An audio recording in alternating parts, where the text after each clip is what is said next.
Once upon a time, in a small town where the nights were dark and quiet, I discovered something that still sends shivers down my spine. This is a story that I want to share with you, a tale that is both true and terrifying. If you're brave enough, I invite you to listen closely. You might want to grab a blanket to wrap around yourself, because this story is going to take you to places that are eerie and unsettling.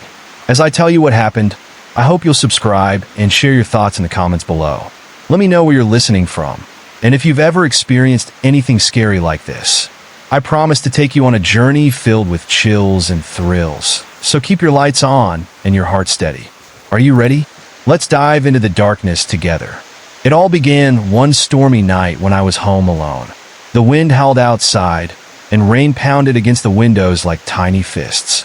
I was curled up on the couch, watching my favorite cartoons, trying to forget the storm.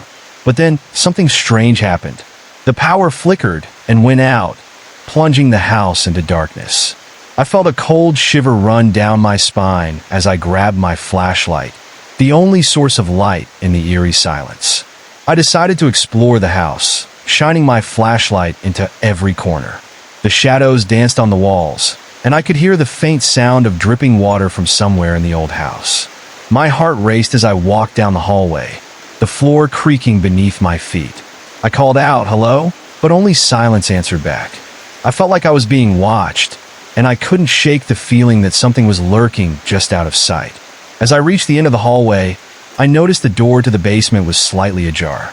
I had always been told not to go down there, but curiosity got the better of me. I pushed the door open and peered into the darkness. The basement was cold and damp, and the air smelled musty.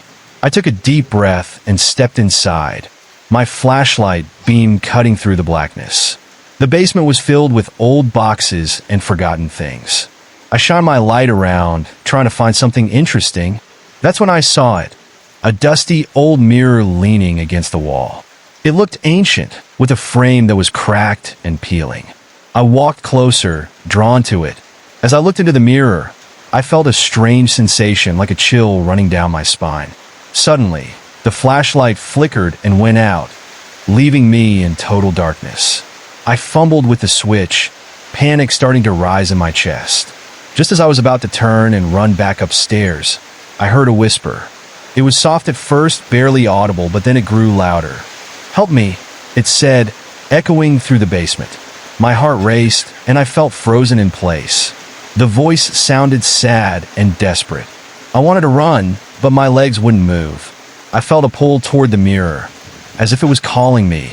I took a shaky step closer, and that's when I saw it. In the reflection, there was a shadowy figure standing behind me. I spun around, but there was nothing there. The basement was empty. I turned back to the mirror, and the figure was still there, its face twisted in fear. I screamed and stumbled back, tripping over an old box. I scrambled to my feet and bolted up the stairs, slamming the basement door behind me. My heart was pounding in my chest, and I could barely catch my breath. I leaned against the door, trying to calm down. What had just happened? Was it my imagination? I decided to lock the door and try to forget about it. I returned to the living room, where the storm still raged outside. I grabbed a pillow and curled up on the couch, trying to shake off the feeling of dread. But sleep wouldn't come. I kept hearing that whisper in my mind, "Help me." Hours passed, and the storm finally began to fade. Just as I was starting to relax, I heard a loud bang coming from the basement. My heart dropped, and I froze. I remembered the mirror and the figure I had seen. I tried to convince myself it was just the wind, but deep down, I knew something was wrong. I mustered the courage to get up and check.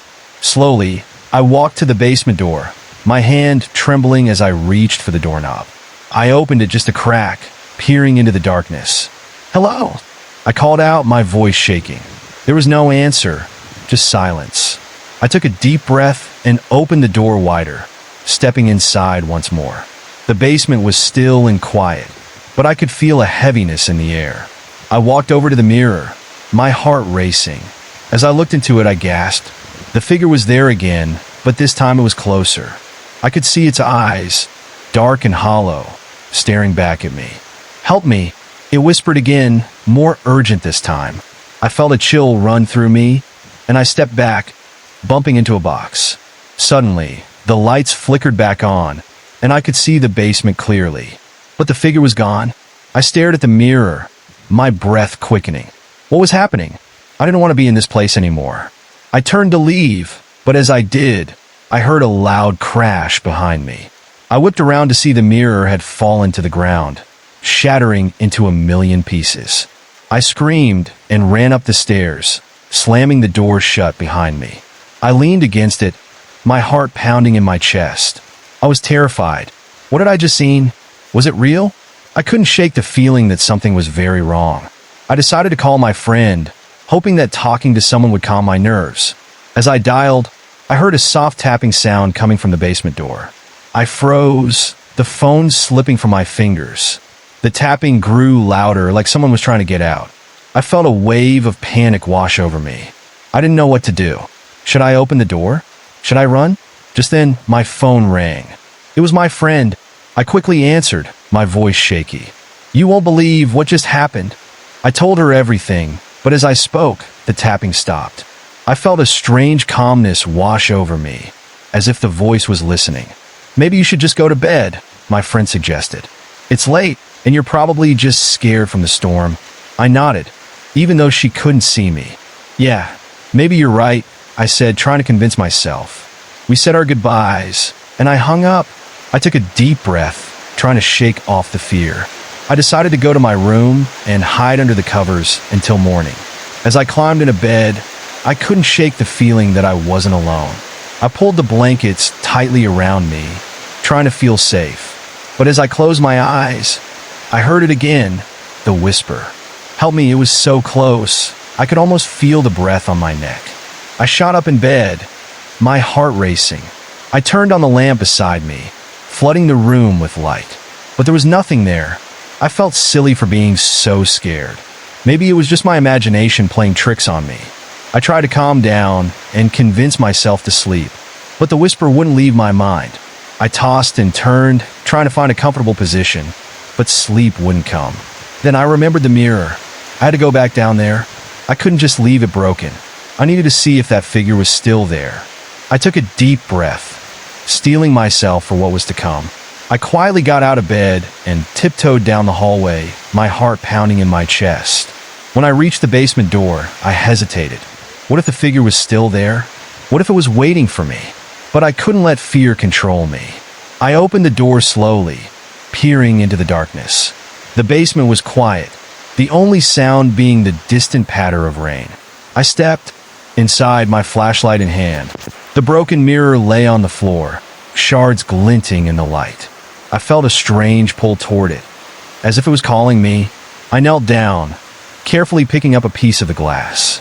As I held it in my hand, I looked at my reflection. But it wasn't just my reflection staring back at me. I saw the figure again, trapped behind the glass. "Help me," it whispered, its voice filled with sorrow. I felt a wave of sadness wash over me. Who was this person? Why were they trapped? I wanted to help, but I didn't know how. "What do you want?" I called out, my voice trembling. The figure's face twisted in pain, and it pointed toward the broken pieces on the floor. I looked down confused. Then I realized the mirror wasn't just a reflection. It was a portal. I had to put the pieces back together to free it. My heart raced as I gathered the shards, carefully placing them on the floor. As I worked, the whispers grew louder, urging me on. "Help me, please." I felt a sense of urgency, as if time was running out. I needed to finish this. I carefully aligned the pieces, trying to fit them together like a puzzle. But as I placed the last shard, the mirror began to glow, and I felt a surge of energy. Suddenly, the basement filled with a blinding light. I shielded my eyes, and when I opened them again, the figure was standing before me, free from the mirror. It looked just like me, but with hollow eyes and a sad expression. "Thank you," it said, its voice echoing around the room. I was trapped for so long.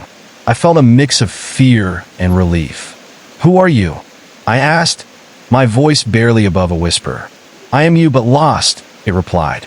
"I was trapped in the darkness, and now you have set me free." I didn't understand what it meant, but I felt a connection to this figure. "Why were you trapped?" I asked. "Because of the fear," it said, its voice growing softer. The fear that holds you back, that keeps you from being who you truly are. I felt a wave of sadness wash over me. But how do I stop being afraid? I asked, my voice trembling. You must face the darkness, it replied. Embrace it and let it go. I nodded, feeling a sense of understanding. The figure smiled sadly, and then, in a flash of light, it was gone. I was left standing in the basement, the shards of the mirror scattered around me. I took a deep breath, feeling lighter somehow. The fear that had gripped me for so long began to fade. I knew I had to face my fears, to let go of the darkness that had haunted me. I turned and walked up the stairs, feeling a sense of peace wash over me. The storm had passed, and the night was calm. From that day on, I learned to embrace my fears instead of running from them. I realized that the darkness wasn't something to be afraid of. It was a part of me. And as I lay in bed that night, I felt a sense of comfort. The whispers had stopped, and I knew I was no longer alone. I had faced the darkness and come out stronger. So, if you ever find yourself in a dark place, remember that you have the power to face your fears. Embrace the shadows, and you might just find the light within. Good night and sweet dreams. As I lay in bed that night, I felt a strange sense of calm wash over me. But deep down, I knew I hadn't escaped the darkness completely. The figure I had seen in the mirror might be gone, but whispers still echoed in my mind, like the distant sound of a forgotten lullaby. The next day, I decided to be brave. I thought that if I could face my fears, maybe I could understand what happened more. With a mixture of excitement and dread, I headed back to the basement. The air felt different as I opened the door. It was thick and heavy, almost like it was alive. I shone my flashlight on the ground, illuminating the shards of the broken mirror that lay scattered about. I stepped carefully, feeling each piece could hold more than just my reflection. Suddenly, one of the sharp shards glinted with a strange, eerie glow. I bent down to pick it up, and as soon as my fingers touched it, a rush of cold air swept through the basement, sending chills down my spine. My breath quickened, and I felt an unseen presence just behind me. I turned around abruptly, but there was nothing. The basement was empty, yet I couldn't shake the feeling of being watched. The hairs on the back of my neck stood up. What was happening? I slowly backed away, trying to return to the stairs, but the shadows seemed to stretch longer, reaching out toward me as if hungry for warmth. Then, I heard a voice, not like the one before, but a low, guttural sound coming from the darkest corner of the basement. It was harsh and raspy, like nails scraping across concrete. "Get out," it hissed, and I felt a chill wrap around me like a cold blanket. Panic surged through me, and I stumbled backward, nearly tripping over the broken boxes. In that moment, I realized I wasn't alone. The darkness seemed to pulse with energy, shadows twisting and swirling, forming shapes that danced along the walls. I didn't want to look, but I had to. I forced my eyes toward that corner, squinting against the darkness. That's when I saw it. A figure crouched low, its eyes gleaming like two small red embers. It was watching me, and I could see its thin, skeletal frame. I turned and ran up the stairs, heart pounding, feeling the cold breath of the figure at my heels. I slammed the basement door shut and leaned against it, panting hard. My mind raced as I pressed my ear against the door, hearing the soft thud of something moving on the other side. "Help me," a familiar voice whispered. It was the figure from the mirror, but now it sounded weak, almost pleading. "Let me in," I hesitated, my hand hovering over the doorknob, torn between fear and compassion. But a part of me whispered that this was different, that this voice belonged to something that needed to be freed from the horror of the shadowy creature haunting the basement. I felt trapped in a dilemma. Should I lock the door and forget this horrifying experience? Or should I risk opening it and facing whatever lay beyond? I took a deep breath, my pulse quickening, and decided to take a risk. I slowly backed away from the door and whispered, "I'm coming in," summoning every ounce of courage I had. I turned the doorknob and opened the door just a crack, peering into the gloom. The basement was shrouded in darkness, and I could see nothing but the feeling of dread was palpable. I pushed the door open wider and stepped inside, my flashlight flickering as if it wanted to warn me. "Hello," I called out, my voice trembling. Silence hung thick in the air, making every heartbeat sound loud in my ears. Suddenly, the shadows coiled together, and I saw the figure again, the one that had come from the mirror. It was still helped by that same glowing light, as if the darkness didn't fully embrace it. "Help me," it whispered again, its face twisted in fear. Before I could respond, the shadow at the corner swelled, and I saw the creature emerge, its form shifting and blending with the darkness like smoke. It opened its mouth wide, revealing sharp teeth that glinted in the dim light. "You should not have come back," it growled, sending a wave of icy terror through my veins. I took an instinctual step back, heart racing as I felt trapped once more. In that moment, instinct kicked in, and I grabbed a nearby box, hurling it at the creature. It shattered against the floor, and I used the distraction to bolt for the stairs. As I ran, I dared not look back, fear pushing me forward. Just as I reached the top of the stairs, I felt something grab my ankle, pulling me back into the void of the basement.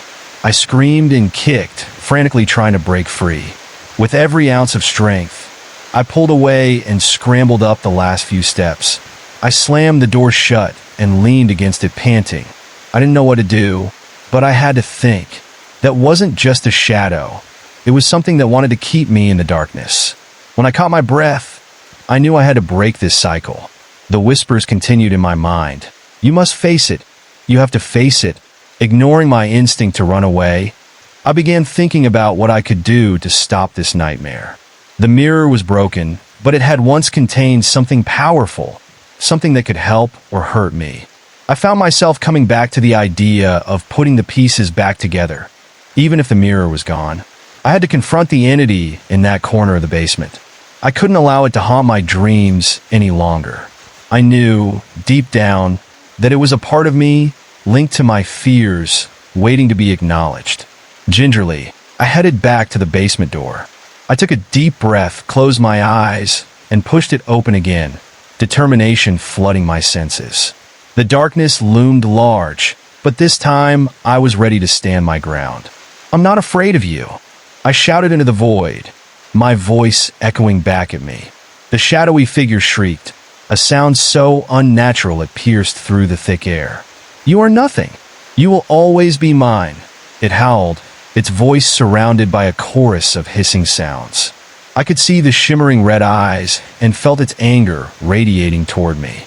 A bolt of fear shot through me, but I tempered it with resolve. I remembered the figure from the mirror, the one who had urged me to embrace the darkness. "I release you," I yelled, words spilling out in a rush. "I acknowledge you. I am not afraid anymore."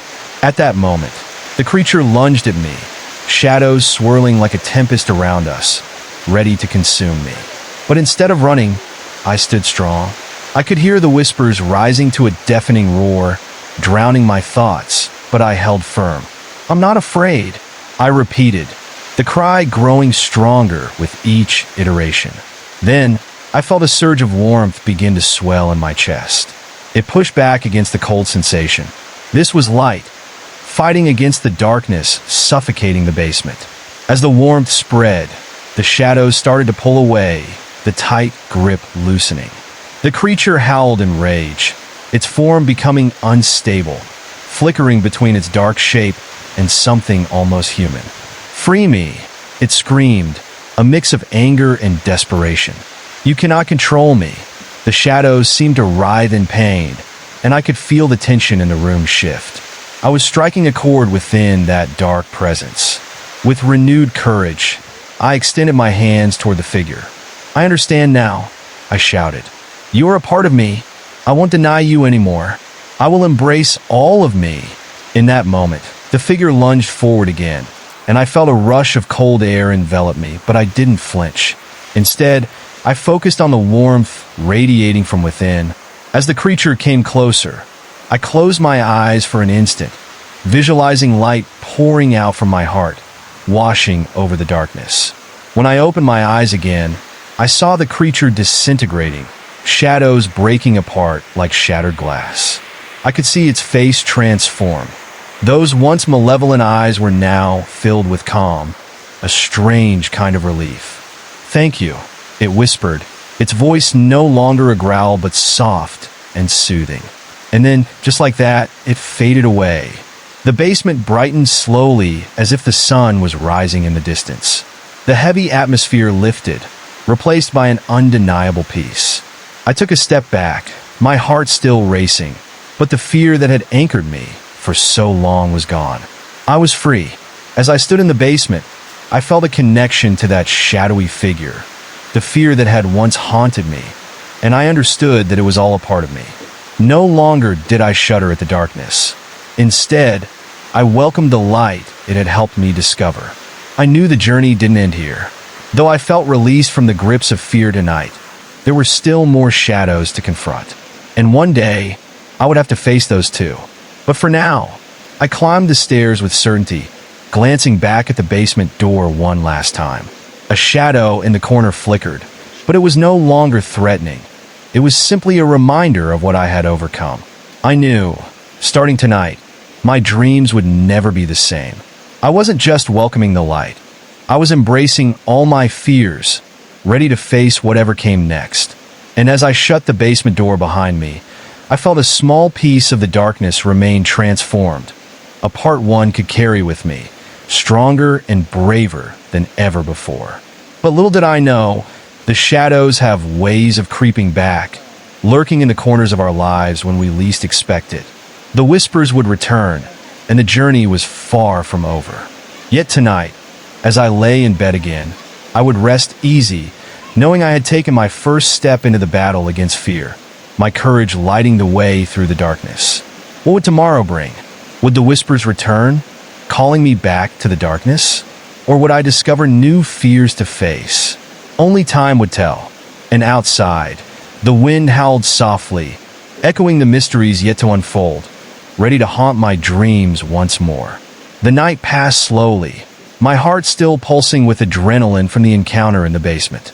As I closed my eyes, sleep came reluctantly, haunted by the memory of the shadowy figure that had risen from the depths of my fears. Dreams twisted and turned in my mind, fragments of faces lurking in the dark, whispering things I couldn't quite understand. Morning arrived, but the sunlight felt unnaturally dim, as if it struggled to penetrate the heavy gloom hanging over my house. I shook off the unsettling feeling, convincing myself that I had faced the darkness and won. But as I moved through my morning routine, I felt a sense of anticipation thickening the air, like the calm before a storm. The shadows in corners of the room seemed to stretch longer than usual, clinging to the walls, whispering secrets too low for me to hear. I tried to ignore them, focusing on mundane tasks like making coffee or watering the plants, but a nagging sense of dread kept creeping in. As the day wore on, that feeling grew, following me through the house like an unwanted guest. When I returned from running errands, I found the front door ajar. I knew I had locked it. A sudden chill swept through me as I called out, "Hello? Is anyone there?" Silence met my voice, thick and oppressive. I stepped inside, scanning the empty living room, my eyes drawn to the darkening corners. "This isn't funny," I said, my heart racing. I was already on edge, and the thought that someone had entered my home sent panic surging through me. I grabbed a nearby broom and carefully made my way through the house, each creak of the floorboards amplifying the tension. I peered into every room, finding nothing out of place, yet every shadow felt alive, pulsating with an energy that made my skin crawl. In the bathroom, I noticed the mirror was fogged over, as if someone had been standing in front of it. I took a step closer, heart pounding. I wiped the glass with my hand, revealing my reflection staring back. But for a split second, I thought I saw a face lurking just behind me. When I turned, there was nothing there. "Get it together," I murmured to myself, forcing my breathing to slow. But an unease settled deep in my gut that I couldn't shake. That night, beneath the glow of the full moon, I lay in bed, feeling vulnerable. The whisper of the figure from the night before clouded my thoughts like smoke, tangling with my fears. Then, the sound came, a faint tapping, barely a whisper at first, seemed to echo from the basement. My heart raced, and I froze, straining to listen. The tapping continued, rhythmic and insistent, a palpable reminder of my earlier encounter. I couldn't just let it go. I had to know what it was. Grabbing my flashlight, I felt my resolve waver with each step down the creaking stairs. The air grew colder, wrapping around me like a chill embrace. When I reached the basement door, the tapping stopped all at once, leaving an oppressive silence that pressed against my eardrums. I hesitated, my breath caught in my throat as I pushed the door open. Darkness engulfed me, and the flashlight beam sliced through the void like a knife. I stepped inside, the floorboards groaning beneath my feet in protest. "Who's there?" I called out, my voice shaky, echoing back at me. Then, the shadows shifted, swirling at the far end of the room. It was a dark mass, not just a shadow, but something alive. For a moment, I thought I saw flickers of movement, like a body writhing beneath an unseen weight. My instinct screamed at me to turn and run, but I couldn't look away. Suddenly, a sharp bang echoed from the corner, causing my heart to leap into my throat. I swung the flashlight toward the noise, just in time to see boxes spilling over, an unseen force seemingly shoving them aside. Fear coursed through my veins like ice water. "Please, I don't want trouble," I shouted, desperately trying to sound more confident than I felt. A low growl emanated from the mass in the darkness, vibrating through the very fabric of the room. My instinct screamed for me to flee, but I didn't. Something compelled me to stay. The shadows parted slightly, revealing an outline. Not a creature, but a familiar shape. It was the figure from the mirror. Yet now, it seemed different, more twisted, its features contorted with anger and despair. "You released me," it hissed, the words dripping with malice. "But you cannot control what you have set free." I stumbled backward, frustration mingling with fear. "What do you want?" I cried, my voice nearly cracking. The figure stepped closer into the light, revealing hollow eyes that bore into my soul. "I need something from you," it growled, every syllable heavy with intent. And then the shadow lunged at me, racing forward with unnatural speed, darkness spilling around it like ink in water. I felt its icy grasp reach for me, and I instinctively swung my flashlight. The beam struck it, causing the shadow to recoil with a screech that resonated through the space, shaking the very foundation of the house. It stopped, hesitating just outside the beam of light, and in that instant, the basement flickered, almost like the lights had glimmered in response. The air buzzed with energy, and I realized that this was a battle, light against dark, and I held the power to tip the scales. "Stay back!" I yelled, holding my ground. "I won't let you take me." The figure sneered, its shadowy form rippling, but there was something else in its eyes now, fear. I felt a surge of empowerment. "You're just a part of me," I said, voice steady, "and I won't be afraid of you anymore." The growl intensified, resonating with fury as it lunged again. And this time, I felt the light flickering within me grow stronger, pushing against the oppressive dark. "I accept you," I shouted, no longer just battling fear, but embracing all the fragments of myself. And just like that, a wave of energy erupted from the depths of my being, colliding with the darkness. The figure shrieked, the sound piercing and raw, a twisted reflection of the pain I had only begun to understand. As the darkness fought back, I knew that this was the moment of truth. The energy flowed from my core, illuminating the basement with a brilliant light that surged against the shadow. The colors twisted and churned, shadows twisting like smoke in the light. The figure began to dissolve, screams echoing around me as shadows scattered, losing their hold on reality. But before it vanished completely, it let out one last haunting cry. "You cannot escape your darkness. I will return. You will see." The voice echoed, then went silent, unraveling into nothingness as the shadows receded into the corners of the room. All at once, the room fell silent.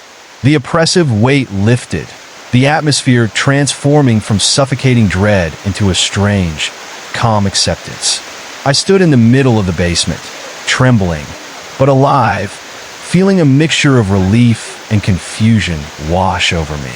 In time, reality began to settle around me again, but I felt different, changed.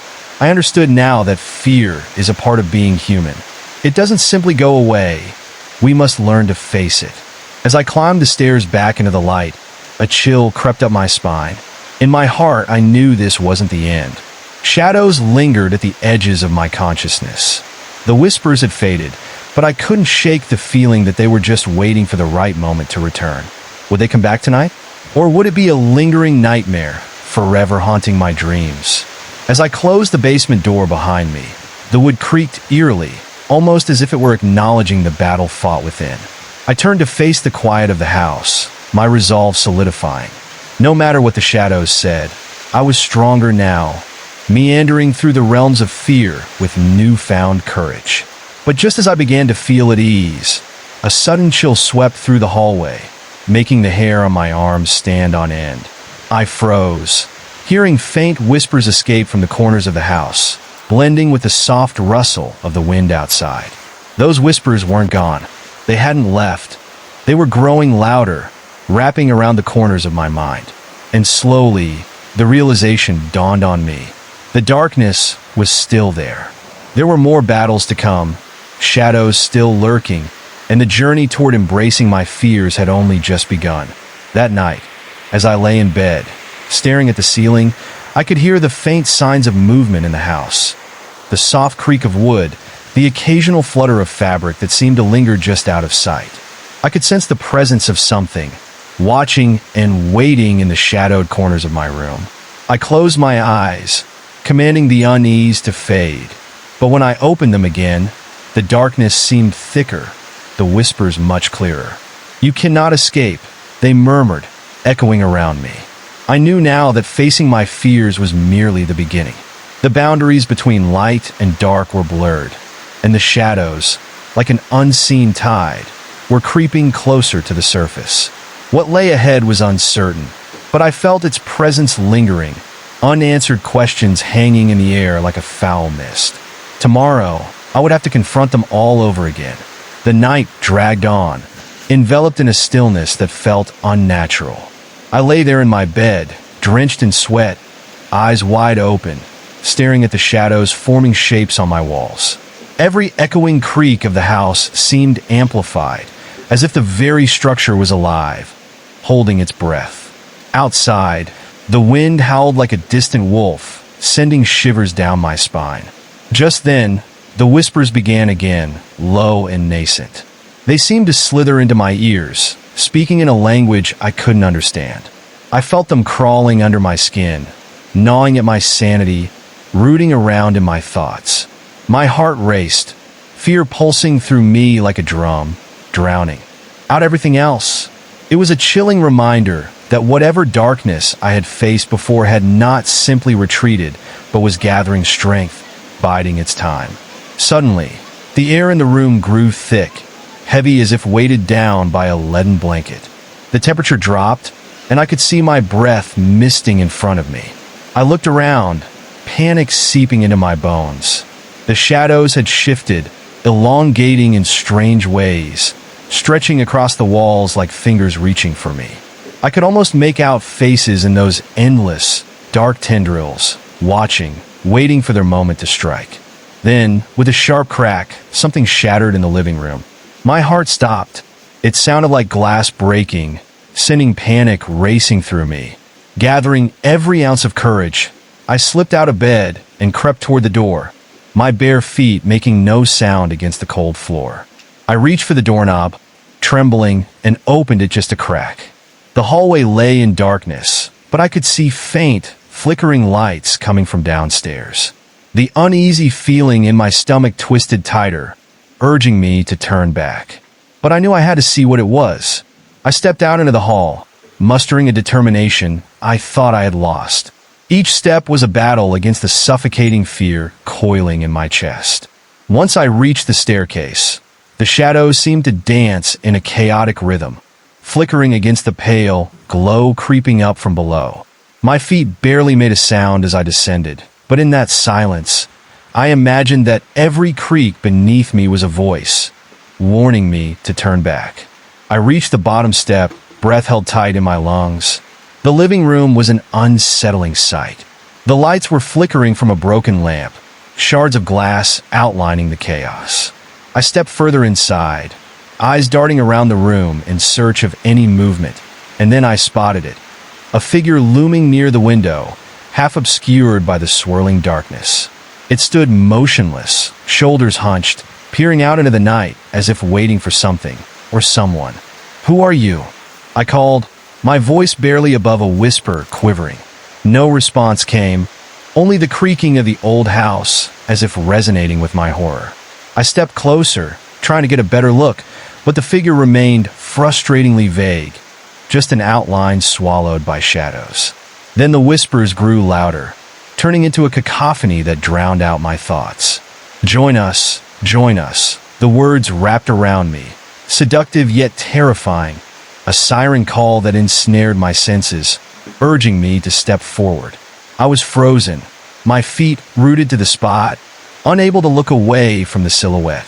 Suddenly the figure turned, and I was met with dark, hollow eyes staring straight into my soul. They were empty, yet filled with a profound sadness that sent a jolt of fright through me. "You let me go," it murmured, its voice a harsh rasp that echoed through the darkness as a chill shot up my spine. The shadows around it pulsed, whipping around like tendrils, twisting in a furious dance. "What do you want?" I managed, swallowing hard. The air felt electric, charged with anticipation. The figure stepped forward, shadows swirling in a hypnotic rhythm, threatening to engulf me. I took a step back, instinct guiding me away from the palpable dread that radiated from it. "Come play," it hissed, a twisted smile creeping across its face, revealing rows of jagged teeth that gleamed in the dim light. "You can't escape what you truly are." The shadows behind it widened, breathing as if alive, pushing closer, threatening to swallow the space between us. I turned to run, heart pounding, but the whispers grew louder, blocking my way, drawing closer. "You know you want to stay. You know you want to play." The pressure of the darkness closed in, an ever-tightening circle, suffocating and imprisoning me. It was as if the air itself was weighing me down, dragging me back toward the figure. "No!" I shouted, frustration and fear mixing in my voice. I gripped the edge of the wall, desperate to find something solid to hold on to. "Get away from me!" With every ounce of strength, I broke free from the grasp of the shadows and sprinted toward the kitchen door, but it slammed shut before I could reach it. A supernatural force pushed against my chest, making it difficult to breathe. I turned around, looking back at the figure that now floated effortlessly a few feet away, eyeing me with pure malice and glee. It moved closer, gliding over the floor without making a sound, the shadows swirling around it eagerly. "You can't escape the darkness," it howled, a cacophony of sound that reverberated through the air, causing my ears to ring. I could feel it deep within me, tugging at my fears, reminding me of every regret and every fear I had tucked away. I stumbled blindly backward until my back hit the counter, knocking over a stack of dishes that shattered on the floor. "Please, I don't want to play." My voice broke, panic surging anew. I glanced at the knife block on the counter beside me, plotting in a split second. If I could just fight back, perhaps it would let me go. With trembling hands, I reached for the largest knife, feeling the cold steel against my skin. As I brandished the knife before me, the figure stopped its advance, floating just out of reach. "You think you can defeat me with mere steel?" It mocked, the shadows twisting around it. "I am far more powerful than you can imagine." In a rush of fury and desperation, I lunged forward, swinging the knife toward the figure. But as my blade sliced through the air, the darkness flickered and swirled, avoiding my strike. The shadows surrounded me, seeming to ripple with anticipation, and I could feel the pull of the void beckoning, urging me to let go.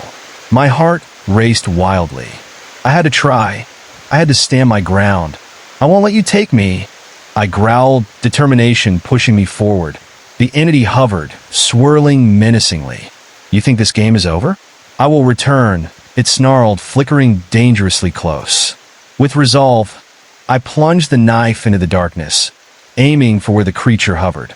Instantly, darkness exploded in a burst of shadow and light.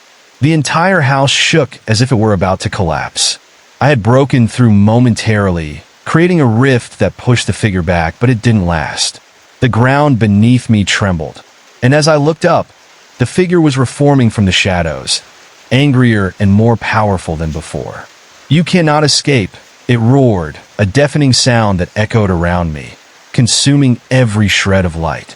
The shadows writhed around me, and panic flooded my veins. Desperation clawed at my throat. "What do you want from me?" I screamed, voice bordering on hysteria. The entity halted for a moment, that wicked grin returning. "To play. To remind you of the darkness you hide from," it whispered, soft as a breath, yet powerful enough to shake the very foundation of my being. "Face me," my voice rang out, filled with a mixture of defiance and dread. The kitchen twisted around me, every shadow in the room closing in, feeding off the fear emanating from my very core.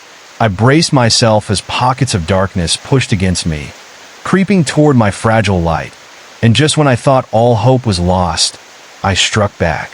With a renewed sense of purpose, I thrust the knife deeper into the shadows again, crying out with a ferocity I never knew I had.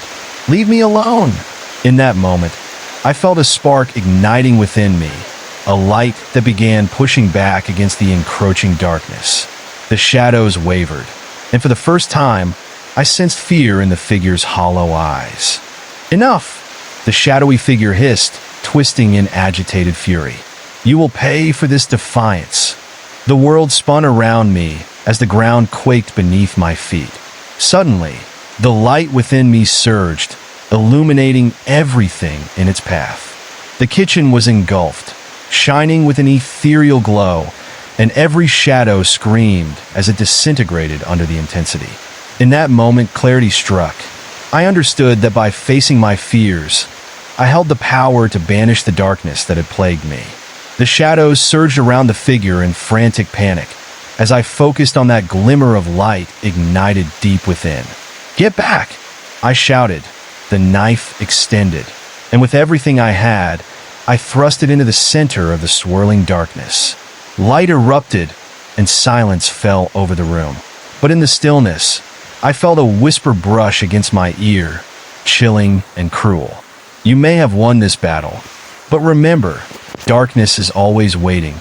As the room faded back to stillness, leaving me trembling and gasping for breath, the lingering echo of that promise haunted me. What did it mean? How long would it be until the whispers returned? And would I be strong enough to face them again? The uncertainty curled around me like smoke, sinking deep into my thoughts as I prepared for whatever nightmare lurked just beyond the edges of my consciousness. This battle may have been over, but the war against the shadows was far from finished, and I knew with every whispering breath, the darkness was waiting for its next chance to come back. The instant I took a breath, I felt the room pulse with an unsettling stillness, as if the very air held its breath, waiting for something to happen. In that silence, doubt gnawed at me, whispering that maybe this fight was far from over. My heart pounded, echoing in my ears like a drum, drowning out everything else. Shadows still lingered like a heavy fog, almost daring me to step into their depths again. As I backed away slowly, the cool tile under my feet felt like shards of ice. I glanced over my shoulder, half expecting to see that nightmarish silhouette creeping out from the corners of the room. The oppressive weight of the darkness lay thick and smothering, and I could almost feel the eyes of the unseen lurking just beyond my line of sight. The walls seemed to close in, shifting like they were alive, watching, waiting. Then suddenly I heard a faint scratching sound, like nails dragging across wood. It started out soft, almost imperceptible, but gradually grew louder, crawling across the floor and creeping up the walls, sending an electric shock of terror through me. It was coming from behind the door that led to the basement, a place I'd fought so hard to escape. The noise intensified, and my breath quickened, each heartbeat reverberating in the dim light. Curiosity and dread warred within me, a tempest of emotions fueling my next move. I edged closer, each step making the floorboards creak. "Who's there?" I called, my voice trembling, barely masking the fear that coursed through my veins. The scratching stopped abruptly, a thick silence settling into the air. Then a low, guttural voice hissed from the other side of the door, words indistinct yet dripping with menace. "Come play with us?" A cold shiver ran down my spine, and I recoiled instinctively, that voice echoing in my mind, weaving through my thoughts like poison. I turned to run, but a sudden force gripped my legs, anchoring me in place. It was as if the shadows had reached out and wrapped around my ankles, holding me against my will. "Let go!" I gasped, tugging desperately, but it only tightened its grip, sending a surge of panic rocketing through my body. The door creaked open slowly, almost lazily, like a predator revealing its true form. My vision blurred as I strained to look into the darkness beyond. The basement steps loomed down before me, shadows writhing with anticipation. I felt like I was being drawn into a void, the sound of my heartbeat pounding in my ears, drowning out everything else. Light spilled from the kitchen behind me, but it was dimming quickly, only a flicker against the churning dark. "Join us," the voice crooned again, and this time it was accompanied by soft, sinister laughter. I felt ice creep up my spine, freezing the breath in my lungs. "We've been waiting for you." Finally, my fight or flight instinct kicked in, and I tore myself away from that sinister grip, launching myself toward the front door. The shadows seemed to writhe angrily at my sudden movement, hissing and whispering, trying to pull me back into their depths. I flung the door open, stumbling into the cold night air. The world outside felt surreal. The moon bathed in silver light, a stark contrast to the darkness that clung to me like a shroud. Breathing deeply, I tried to steady my racing heart, but that darkness whispered to me still, curling around my mind. My eyes darted around the yard, scanning for some sign of safety. I saw twisted branches reaching out like skeletal fingers toward the sky, and the wind howled through the trees, echoing the whispers that still thrummed in my ears. Suddenly, a chilling thought crossed my mind. What if the darkness wasn't confined to the house? What if it had seeped into the very ground beneath my feet? My heart raced at the idea, pounding like a drum in the stillness of the night. With every step away from the house, I felt an unseen force pushing against me, dragging me back toward the yawning void of terror that waited behind the door. I wanted to run, wanted to escape and never look back, but that sinister voice loomed large in my thoughts, taunting me with promises of dark revelations. Just as I reached the edge of the property line, a flicker of movement caught my eye by the window. I turned sharply, dread swelling in my chest. There, pressed against the glass, was a face, distorted and twisted, its features so wrong that it sent a wave of nausea crashing over me. The hollow eyes stared wide, eerily blinking in the shadows, as if trying to communicate a dark secret. It opened its mouth, but no sound emerged. The sight of it stole my breath, leaving me frozen in place once more. That face, an echo of the figure in the basement, held a pleading desperation mixed with sorrow. I shook my head violently, trying to break free from the spell it wove over me. "No, I don't want to see you," I shouted, taking a step back, my heart racing as something deep inside urged me to flee from the horrors that waited within those walls. But as I turned to leave, a bone-chilling chill wrapped around me, making my skin prick with dread. An unnatural fog spilled from the house, curling around my feet and swirling like a living thing. The whispers filled my ears again, swirling thoughts and memories, taunting me with secrets I didn't want to uncover. "Face your fears," they hissed, blending with the cold wind that sent icy fingers crawling down my spine. "You will never escape us." With terror clawing at my throat, I sprinted down the path, the dark mist following closely behind, gnawing at my heels. I felt it closing in, suffocating me with every step. My mind was racing, heart pounding against my ribs, pushing me forward, desperate to get away from the creeping shadows that chased me through the quiet night. I reached the edge of the woods, panting, ready to throw myself into the embrace of tall trees. But the darkness surged, swirling behind me, its shadows looming larger and more menacing. Just as I thought I had escaped, they enveloped me, pulling me back into the cold depths. "Stay with us," they clamored, their whispering, voices rising to a furious crescendo. "You belong to us?" The ground beneath my feet began to tremble, and I fell to my knees, the earth shifting like a living beast. A deep rumble filled the air, and out of the periphery, distorted forms emerged from the shadows, figures with grotesque features that twisted and turned, seething with rage. "And no!" I gasped, scrambling back, but the darkness pushed harder, pinning me down with an oppressive weight. I felt the ground beneath me shift as the figures began to rise, monumental and terrifying, their hollow eyes glimmering with the void. In that moment, a primal fear washed over me, consuming my thoughts. "You can't take me," I cried out, clutching my head as the whispers grew louder, harder to ignore. "This is my life." But they laughed, a cacophony of hideous sounds that echoed through the trees. "You are one of us now. You'll never leave." Their shadows loomed ever closer, brushing against my skin, colder than any winter night. I could feel their icy breaths on my face, sending waves of dread creeping through my veins. I forced myself to rise, driven by sheer survival instinct. With newfound determination, I turned and bolted into the woods, branches whipping at my skin.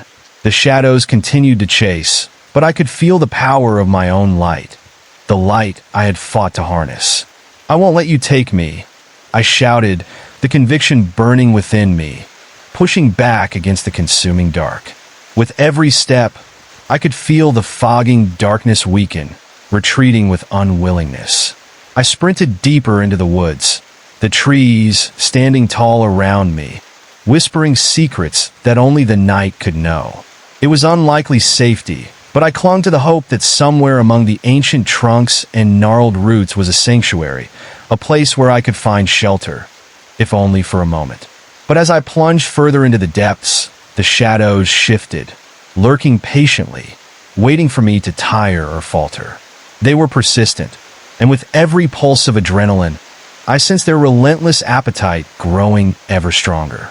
And then, just as I stumbled across a clearing, I felt it, a tug at my consciousness, a fleeting doubt that swept over me like a surfer catching a wave. In the heart of that clearing was a stone altar, worn and covered in moss, the air heavy with the scent of damp earth and decay. Flickering lights danced around it, casting eerie shadows that seemed to reach out, beckoning me closer. Strange symbols etched in the stone glimmered faintly, pulsating like a heartbeat beneath my fingertips. I felt drawn to it, almost hypnotized by its otherworldly energy.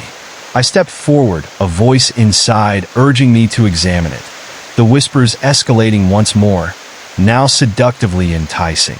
"This is where it ends," they cooed, soothing and cool as silk. "Give in to the darkness." As I reached the altar, fear gripped my heart. I pressed my palm against the cold stone, and in that moment, visions flooded my mind, visions of the past, of every regret and every shadow I had ever faced. A dizzying array of emotions washed over me, threatening to consume my will.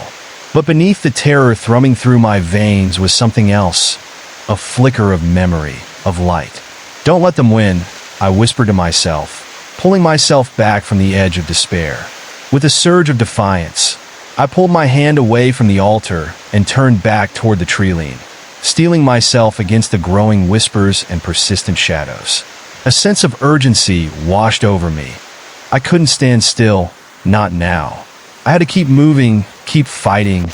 As I glanced back at the altar one last time, I felt the shadows churn with frustration, swirling angrily around, dark tendrils reaching toward me as if trying to draw me back into their fold.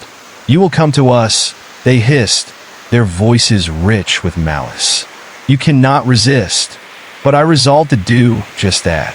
I ran deeper into the woods, the heavy drumming of my heart harmonizing with the rustle of leaves and the echo of branches snapping behind me.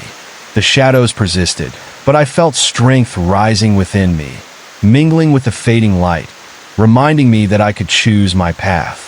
Yet as I pressed on into the thickening trees, a chilling breeze whispered through the foliage, and the darkness grew more suffocating. The air turned colder, each breath icy against my lungs. I could feel the shadows pressing in, eager to reclaim me, but I fought against their pull with every fiber of my being. Suddenly, I stumbled into another clearing, a dark and twisted space draped in an unholy glow.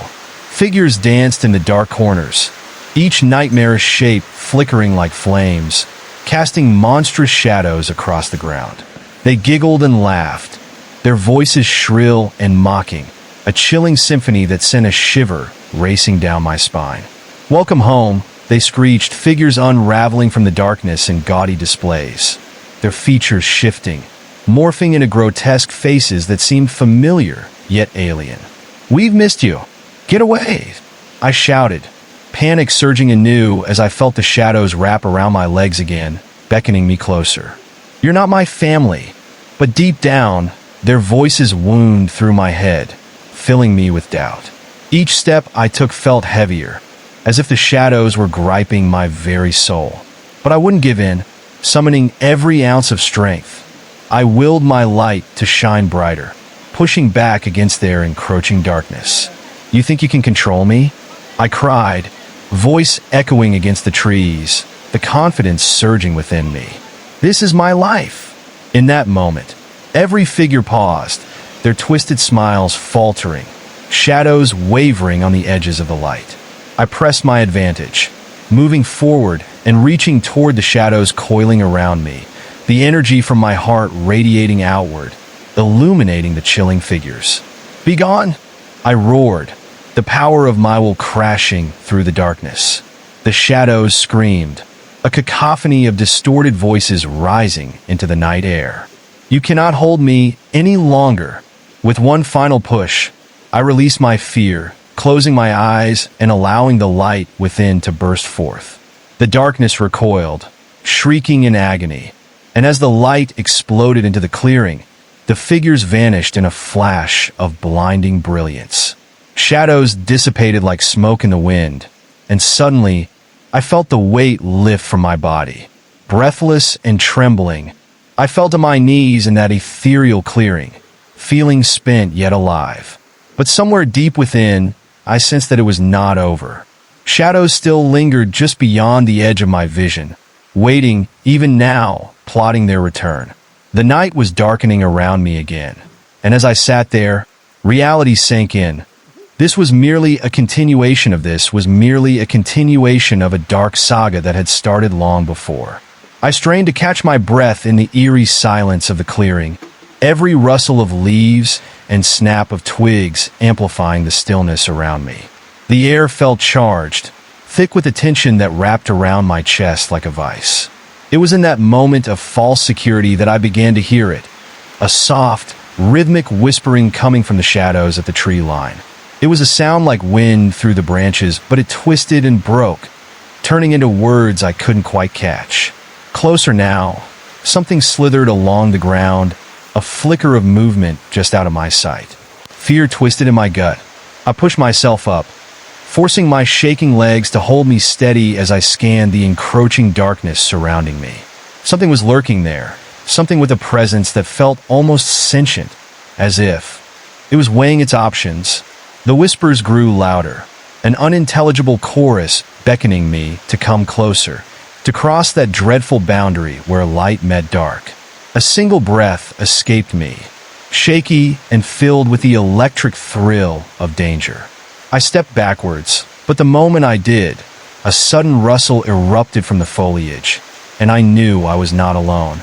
Out of the dark emerged a figure wrapped in shadows, its form shifting and undulating like dark smoke given shape. It had no discernible features, just an absence of light, absorbing everything around it. Stay with us," it said, voice low and seductive, slipping around my mind like a serpent. The shadows coiled around me as if trying to pull me toward it, but I resisted, pushing against the ground. It approached slowly, its form becoming clearer, and with each inch it moved, I felt an instinctual dread pooling in my stomach. "No," I whispered, desperation clawing at my throat. "Leave me alone." The figure paused, the absence of light seeming to pulse with thought, an ominous silence hanging in the air as its dark essence twisted. "You think you can escape?" it rasped, a chilling echo reverberating off the trees. "You are ours, our sweet little spark in the dark." I tightened my grip on the small knife I'd carried with me, an almost comforting weight now. "You want my light?" I spat, feeling a flicker of defiance surge. "You'll have to take it from my cold, dead hands." With that, I lunged forward, the blade slicing through the air toward the distortions of shadow. The figure shrieked, a sound that rattled the leaves and sent shards of panic through the night. But as my knife connected, it only passed through like the darkness itself.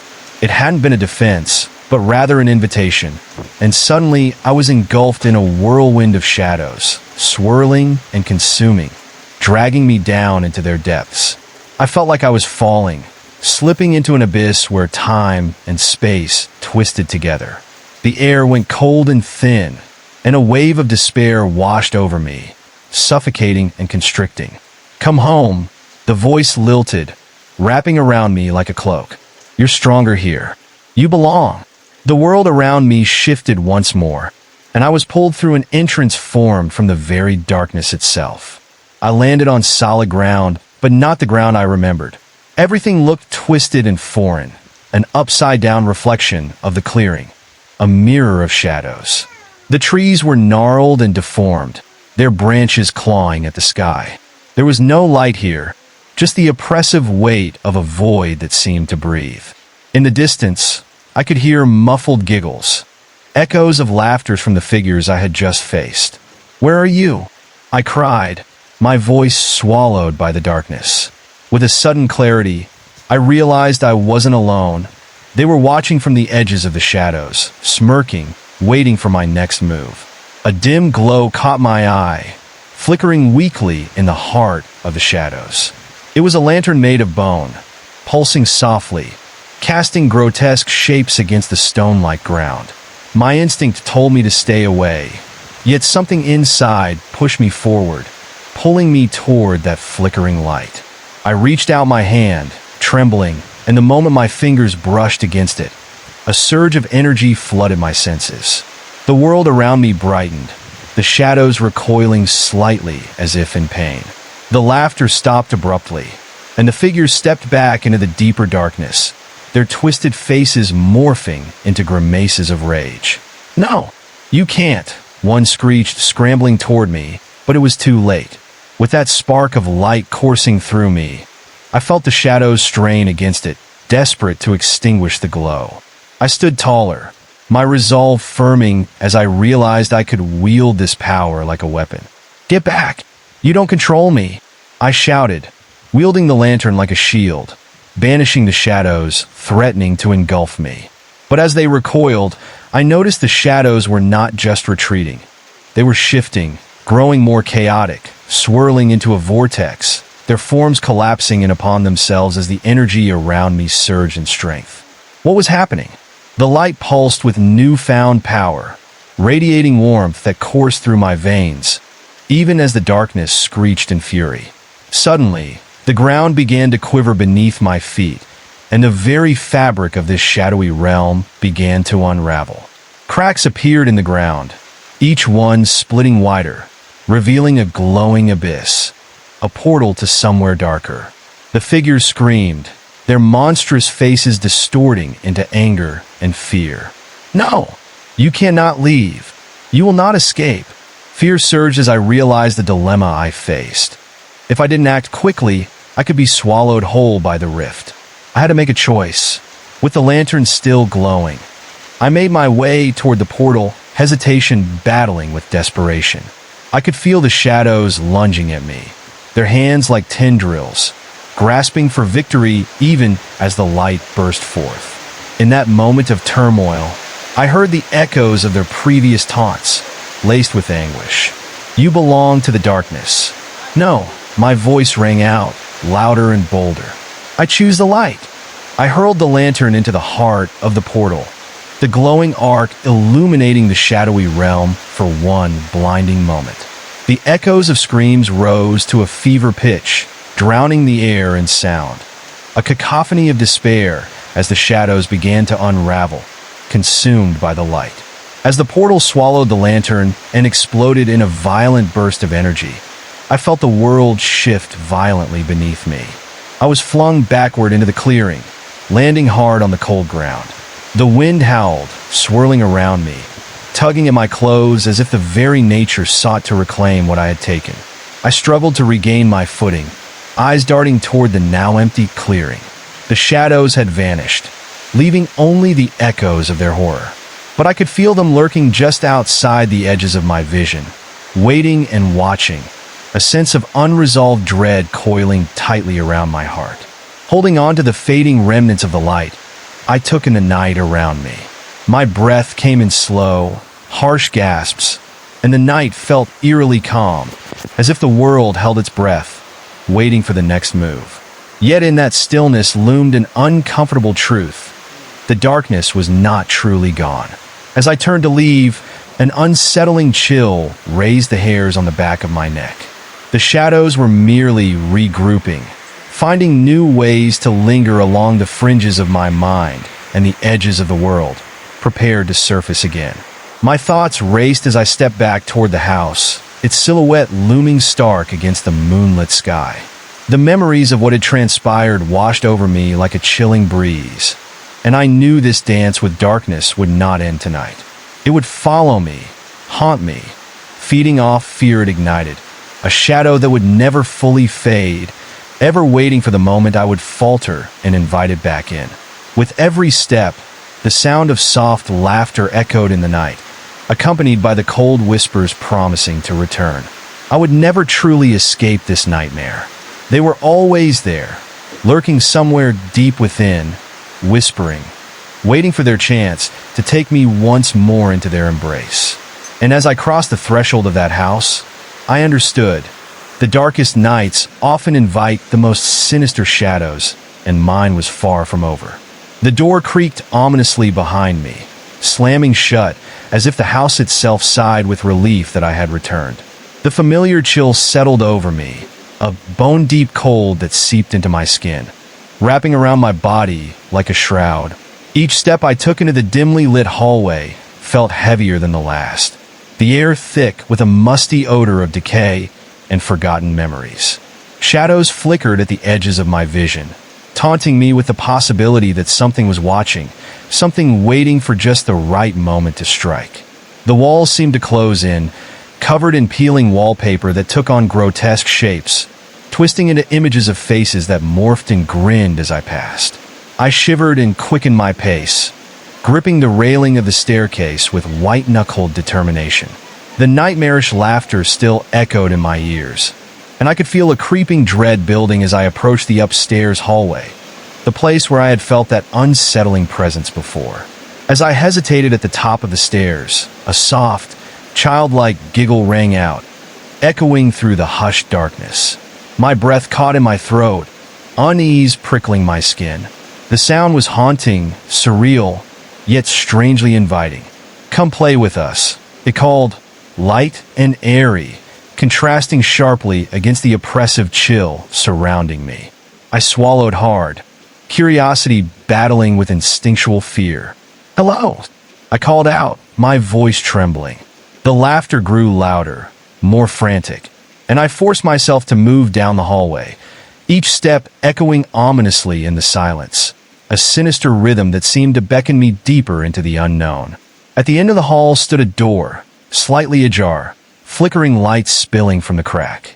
I could feel an inexplicable pull toward it, as if unseen hands were guiding me closer. The laughter had grown melodic, beckoning me with promises of forgotten joy. "Come on, we're waiting." The more I listened, the less I wanted to resist, each syllable wrapping around me like a silken thread. Pushing the door open, a gust of stale air rushed past me, wrapping around my ankles like cold tendrils. The room looked like a child's playroom, filled with dusty toys and forgotten games. A tattered teddy bear sat in the corner, its button eyes glinting in the dim light, watching me. Broken dolls with mismatched limbs lay scattered about, their faces marred by grime, gazing up at me with unsettling expressions. "Let's play." The voice sounded like it was right next to me, yet there was no one there.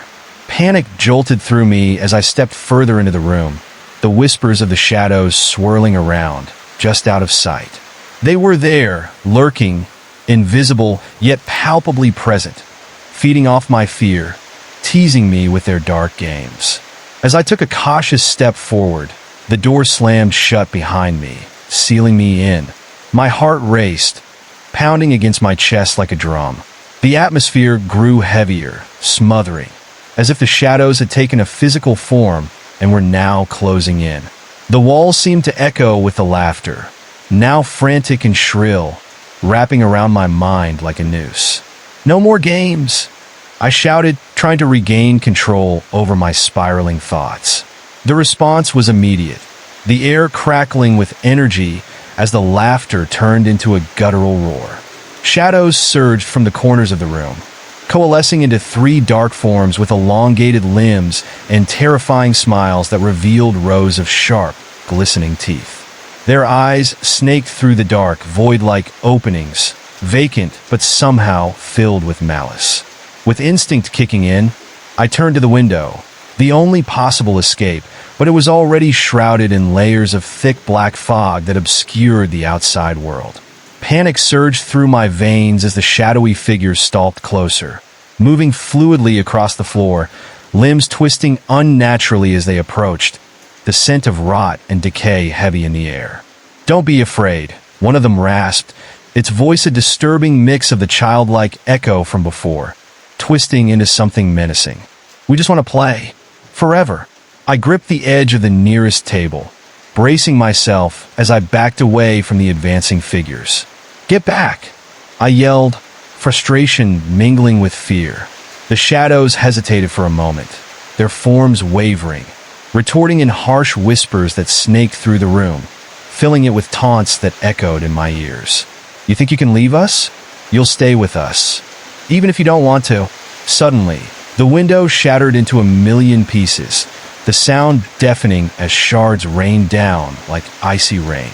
I darted for the opening, heart racing as I felt the rush of cool air against my skin. But the shadows were quick, lunging forward, their limbs elongating and reaching toward me with malevolent intent, shrieks of laughter resonating against my ears. With adrenaline fueling my movement, I leapt through the jagged escape, feeling the glass slice against my skin as I tumbled to the ground outside.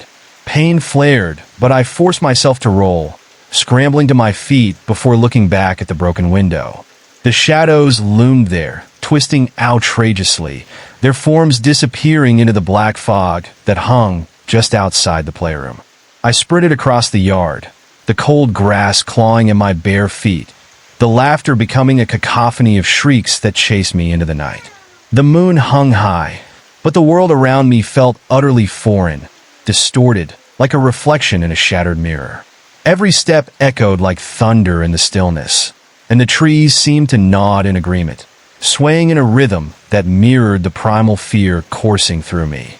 I ran deeper into the woods, the shadows swirling at my heels as I fought to create distance between us. Just when I thought I was free, a thick fog rolled in, shrouding me in an impenetrable curtain of darkness, obscuring everything around me. Panic bubbled within me as the laughter returned, echoing all around, disorienting me as I stumbled through the fog, vision blurred, breath shallow. "Where are you?" I shouted, my voice cracking against the weight of the night. The whispers fluttered like moths, flickering in and out of clarity, surrounding me in a suffocating cocoon of sound. Each time I thought, I caught my breath, the forest around me shifted, revealing twisted paths that led deeper into the unknown. My feet dragged across the leaves and underbrush. Every noise amplified, branches snapping, leaves rustling. Each sound a reminder that I wasn't alone.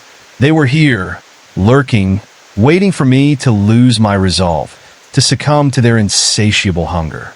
Then, from the depths of the fog, an ethereal glow appeared, pulsating gently like a heartbeat, calming and inviting. I hesitated. There was a pull, an allure that made me want to walk toward it, as if it held the answers I sought. But doubt crept in. Was this another trap, a trick laid by the shadows to ensnare me again? I stepped closer, the mist swirling around my feet, and as I did, the laughter faded into an uneasy silence. The glow spread, revealing a clearing bathed in an otherworldly light, illuminating strange shapes intertwined among the trees. Figures moved softly in the glow, shadows of beings that looked almost like whispering echoes of childhood. Young, innocent, but with eyes that sparkled with a hollow desire. Their features were blurred, ethereal, yet their voices rang clear. "Come play with us," they sang, their words melodic yet painfully chilling, drawing me in with a strange familiarity that felt both comforting and terrifying. It was a strange dichotomy, one that tugged at every essence of my being, and I felt an overwhelming urge to join them to escape the horrors that still chased me through the darkness. Just one game, they promised, and I felt the shadows retreat slightly, momentarily fading into the background as the glow enveloped me. In that moment, amidst the confusion, clarity washed over me. I remembered the strength I had felt before, the light within that had repelled the shadows. I knew I could harness that energy again. "No," I whispered defiantly, shaking my head as I backed away from the figures. "I have had enough of your games." The moment I turned, the ethereal form shifted to a dark, twisted mirage. "You can't escape," they hissed, the childlike innocence evaporating into something hungry and desperate. The shadows surged forward, returning to take their rightful place as the darkness reclaimed the clearing, swallowing the light whole and trapping me in a nightmare once more. Just as I prepared to run, I saw a flicker of hope amidst the encroaching gloom. A path formed, beckoning me from the edge of the clearing back toward the trees. I hesitated, torn between the seductive allure of false safety and the urgency of survival. With a surge of determination, I dashed toward the path, sprinting through the fog and shadows, the laughter echoing behind me, now a furious cacophony that made the ground tremble beneath my feet. I could feel them closing in, a relentless energy propelling me forward as branches snagged at my clothes and twigs snapped under my feet. The trees folded over me like a cathedral of horror, and in the depth of that nightmare, I vowed not to let them win. "Not today!" I screamed, voice ringing out as I plunged deeper into the grasp of the woods, past the eerie figures that emerged briefly before vanishing back into the treachery of the fog. Each twist of the path felt like a heartbeat against the earth, and I pressed onward, refusing to look back. But the shadows clawed at my heels, their whispers now a storm of hunger, threatening to drown out my own thoughts. I could hear them taunting me, their shrieks piercing the night. "Just give in, embrace the darkness." A sudden howl cut through the air, both chilling and familiar, echoing my silent fears. In the chaos, clarity struck. I needed to find a way to sever their hold on me, to rip the tendrils of darkness that clung to my very essence. Yet, as I continued, I felt the air shift, growing thicker, more oppressive, as if the woods themselves were shifting, closing ranks to trap me inside their haunted embrace. The laughter turned to screeches of fury, rage spilling from the shadows like venom as they sensed their prize slipping away. Trembling under the weight of dread, I pressed on, the trees bending unnaturally as if reaching for me. In my peripheral vision, I saw flickers of movement, eyes glinting in the darkness, dangerous and filled with malice. The ground trembled beneath my feet, dead leaves rising in a swirling frenzy, each gust almost coaxing me back. But the path grew clearer ahead, luminous and inviting, and I took a deep breath. I had faced the horrors within the house and accepted the haunting whispers. I couldn't falter now, not when freedom was within reach. With renewed vigor, I set my sights on the faint light ahead, pushing myself to run faster, casting aside the encroaching darkness that sought to reclaim me once again. Yet just as I felt the light warming my skin, the trees twisted dramatically, their roots snaking at my feet, dragging me back into the shadows. I fought against them, heart racing, my resolve hardening. "This isn't the end," I shouted defiantly, as tendrils of darkness grasped at my ankles, pulling me closer to the void. With one last burst of determination, I dug my heels into the ground, straining against the shadows that threatened to swallow me whole. Energy surged through me, and as I opened my heart to the surge of light that still flickered within, I felt the weeds of despair snap around me, allowing just enough space for my escape. The path illuminated completely, bright and blinding, enveloping me in warmth as if the sun had risen to banish the darkness. But as I crossed the threshold, reality cracked like thunder.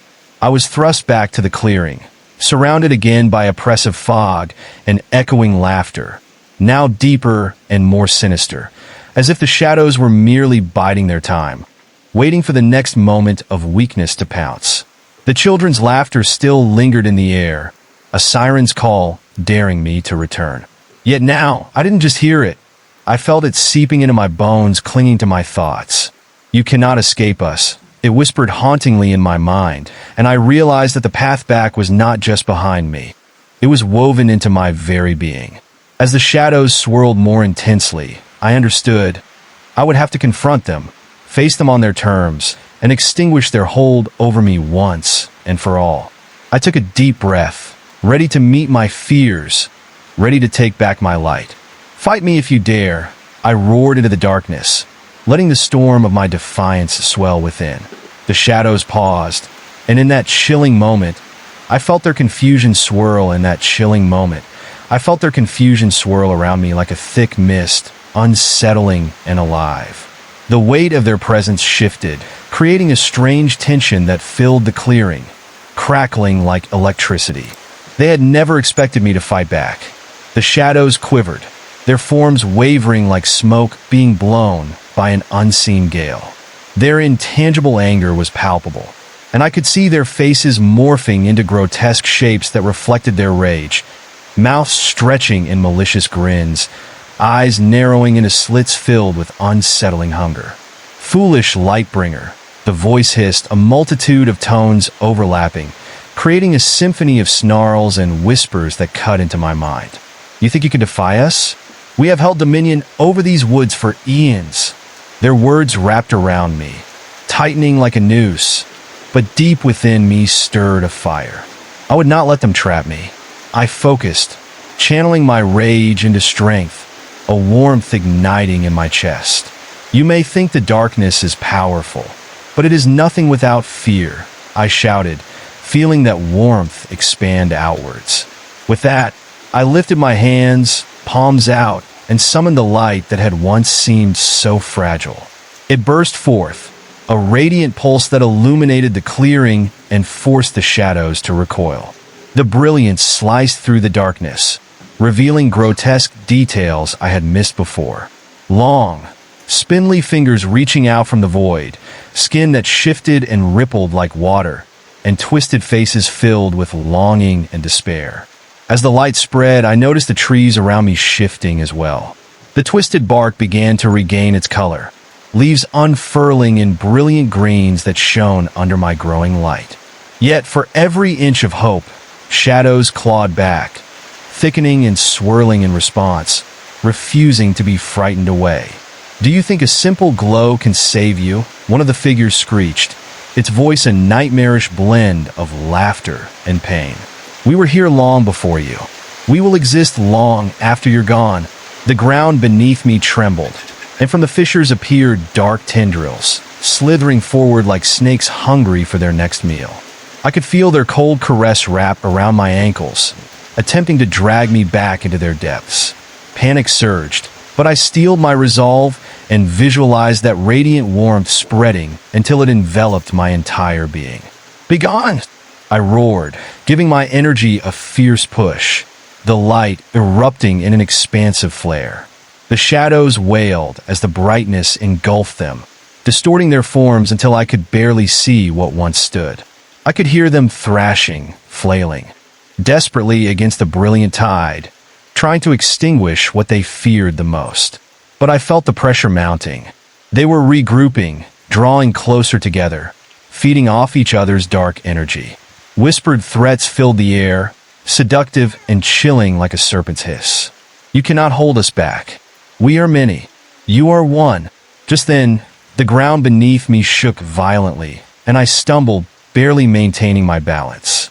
The shadows began to morph into a swirling mass of darkness, coiling together like a great beast preparing to strike.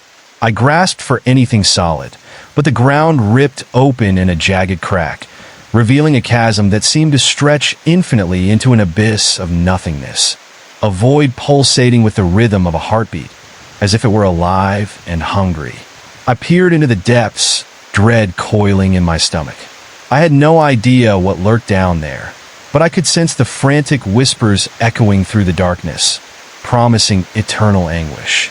"Join us," they beckoned, their tones switching from threatening to luring, dangerously soothing. "You could be one of us." "No!" The word erupted from my throat, fierce and unyielding. I couldn't let them win. I couldn't let their darkness consume me. With a renewed determination, I released another burst of light, a brilliant flare that illuminated the chasm and sent shockwaves through the shadows. I felt them flinch, recoiling as their grasp on me weakened ever so slightly. Seeing my chance, I raced away from the edge of the void, the light around me shining brighter with each step. The laughter faded into frustrated growls, their energy sputtering as I drove forward, dodging the snaking tendrils that still sought to ensnare me. I pushed myself harder, desperation fueling my movement, one thought consuming my mind: escape. Through the dizzying haze of shadows, I stumbled upon a narrow path, winding through the trees. The scenery shifted around me, each trunk bending and twisting, but I pressed on, my heart pounding a frantic rhythm of hope and fear. The whispers followed, hissing bitterly, "You cannot run forever." Ignoring their taunts, I focused ahead, searching for any sign of release. In the distance, I glimpsed a flicker of light, a beacon cutting through the gloom, shimmering gently, offering a warmth that felt almost like a promise. My breath quickened, urgency fueling my legs as I dashed forward. Suddenly, the shadows surged in a wave, rising up to block my path, every corner of the forest closing around me like a trap. They stretched upward, forming a wall so thick and dark that it bordered on solid. "You will not escape the way you came," one voice shrieked, filled with a desperate rage that made my skin crawl. I halted, heart racing, eyes wide as I looked around for another escape. Panic threatened to take hold, but then I saw it. A faint glow flickering just beyond the shadows, illuminating a section of the wall that pulsed with light. Without thinking, I dove toward that flickering possibility, flinging myself against the wall of darkness. To my surprise, my light seeped against it, cracking the surface like ice under pressure. A deafening roar erupted from the shadows as they clawed desperately at the spot, and I could feel the malevolence intensifying. I pressed harder, pushing my energy into the fissures that began to spread like veins of light. "This ends now!" I screamed into the void, holding nothing back. The shadows recoiled, screeching in anger, but I could feel my power growing, weaving through the cracks and igniting the darkness. I had set my will against them, and in that moment, I realized their fear was real. With a visceral yell, I thrust my arms forward, releasing a powerful surge of luminescence that exploded outward. The shadows buckled, twisting and writhing as the light enveloped everything around me. For a fleeting moment, I felt weightless, suspended in pure energy, and then everything erupted into a blinding flash. An intense blast of brightness shattered the night, illuminating the dark for miles around, dispersing the malevolent shapes that had haunted this place for so long. But as quickly as it came, the light flickered, revealing the trees once more, their branches quivering under the residual energy. Silence settled in, heavy and foreboding, as I stood alone in the aftermath. Had I truly banished the shadows? The air felt thick with anticipation, as if something still lingered, waiting for me to give in to fear again. Each heartbeat echoed in the quiet, and I hesitated, scanning the dimness for movement. Then, from the depths of the forest, a soft sound broke the stillness. A gentle giggle, innocent yet foreboding, floated through the air. "You think you've won?" it called, sweet and sinister, still echoing with that familiar, honeyed tone. As I turned, heart sinking, I beheld figures emerging from the trees. Not the terrifying beasts from before, but whispering apparitions, creatures of shadow and light intertwined. They danced lightly on the forest floor, their movements mesmerizing as if caught in a dream. Yet something was off. Their laughter held a note of melancholy that made my heart race anew. "We just want to play." Every instinct screamed to run, but I stood frozen, eyes wide as the shadows flickered around me. Weaving through the shifting forms, laughter growing louder, surrounding me like a cacophony, drawing me in with promises. It felt like a trap, an invitation veiled in a shroud of innocence. "Play?" I finally managed to ask, my voice shaky, a mix of daring and dread. The figures drew closer, their eyes glinting with dark amusement. The air crackled with anticipation, and I could see that mingling swirl of shadows and light in their forms, signaling that darkness was just waiting for an opportunity to regain control. "You're one of us now," one of them purred, a sweet note laced with venom. "Stay and play forever." The creeping feeling of dread settled in my stomach, realizing the dangerous allure of their invitation. Each syllable dripped with malice, a seduction that could easily ensnare the unwary. They knew my fears better than I did, and every instinct urged me to flee. But part of me felt drawn to them, almost fascinated by their uncanny dance. Yet I couldn't let them take me. This wasn't a game anymore, it was a battle for my very soul. Summoning every ounce of strength, I focused on the light within, the warmth I had discovered amid the shadows. "No," I said firmly, voice trembling but unwavering. "I won't play your games." As soon as the words left my mouth, their laughter turned into enraged cries, contorted faces morphing into dark shades of fury. "You cannot reject us," they screamed, the harmony of their voices breaking apart into chaotic shouts. "You belong with us." Looming over me, they stretched their dark forms, swirling like a tempest, a furious storm gathering, ready to engulf me. But I wouldn't surrender easily, not now. Drawing upon the light inside, I pushed back against them, focusing with all my might, the warmth growing intensely within my chest. I released it with a fury, letting it burst forth, casting out darkness that threatened to swallow me whole.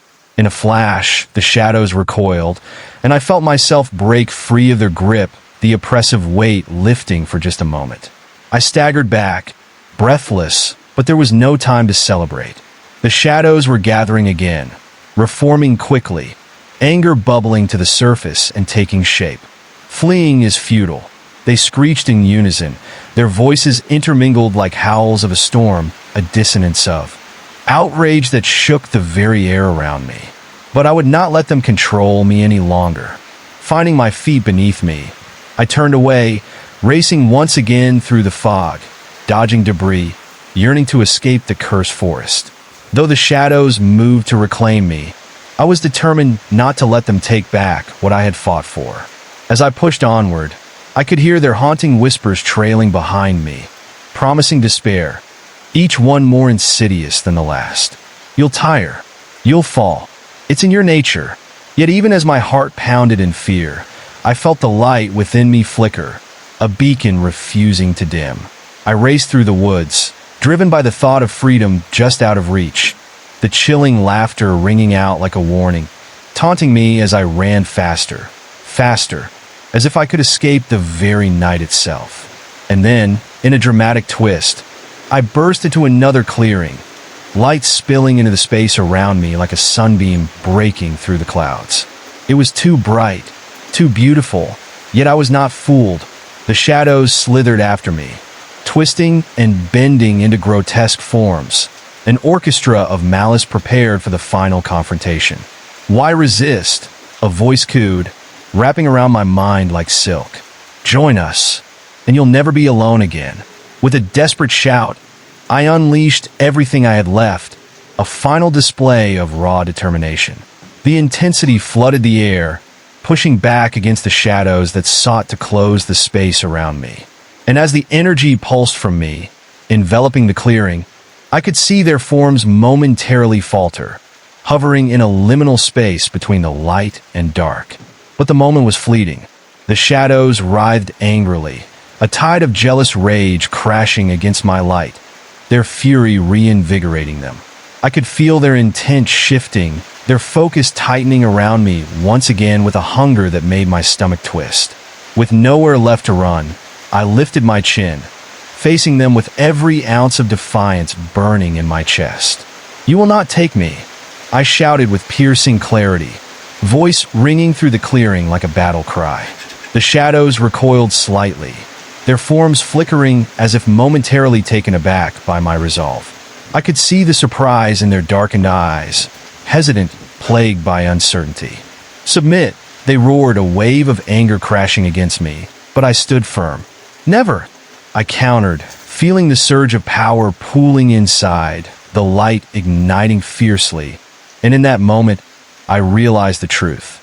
Courage didn't reside solely within me. It flourished in the spaces between shadows, a flame fueled by conviction and daring. Drawing from that strength, I thrust my arms wide, channeling every ounce of courage rushing through me. Light erupted from my fingertips, illuminating the clearing with an intensity that rivaled the sun. I felt the air shift, the warmth washing over me, branding the shadows that loomed around like a barrier. The darkness shrieked, a chorus of rage and terror that reverberated in my ears. Their forms twisted and contorted, reeling from the surge, their true grotesque shapes clawing at the edges of sanity. The very air crackled with energy as I felt my heart race, each pulse echoing with the rhythm of defiance wishing to drown out the cacophony. Your time is over, I shouted into the maelstrom, and for a moment, I sensed the tide turning. The shadows faltered, as if pressing against an unseen wall. They hesitated before regrouping, their anger evolving into a terrifying menace. I took a deep breath, digging deeper into my core for the light, feeling it expand, radiating bolts of energy that shot through the mist. I envisioned the dark faces around me softening, morphing into twisted visages of anguish, grieving remnants of their former selves, prisoners of their endless hunger. Let me help you, I cried, desperation lacing my voice. You don't have to stay in this prison. Their agitated murmurs became a whirl of confusion and rage, swirling intensely, drawing closer, claws extending beyond the shadows. Help! One of them jeered, its voice dripping with mockery, emerging from the mass like a skeletal figure draped in tattered veils. In the flicker of light, I glimpsed gaunt cheeks, sunken eyes gleaming with ancient malice. Why would we want your help? Your light does nothing but blind. Their words were a taunt, slicing deep into my resolve. I realized the truth. They were trapped by their own darkness, a reality of their own making. But as their angry wails surged around me, a new surge of determination coursed through my veins.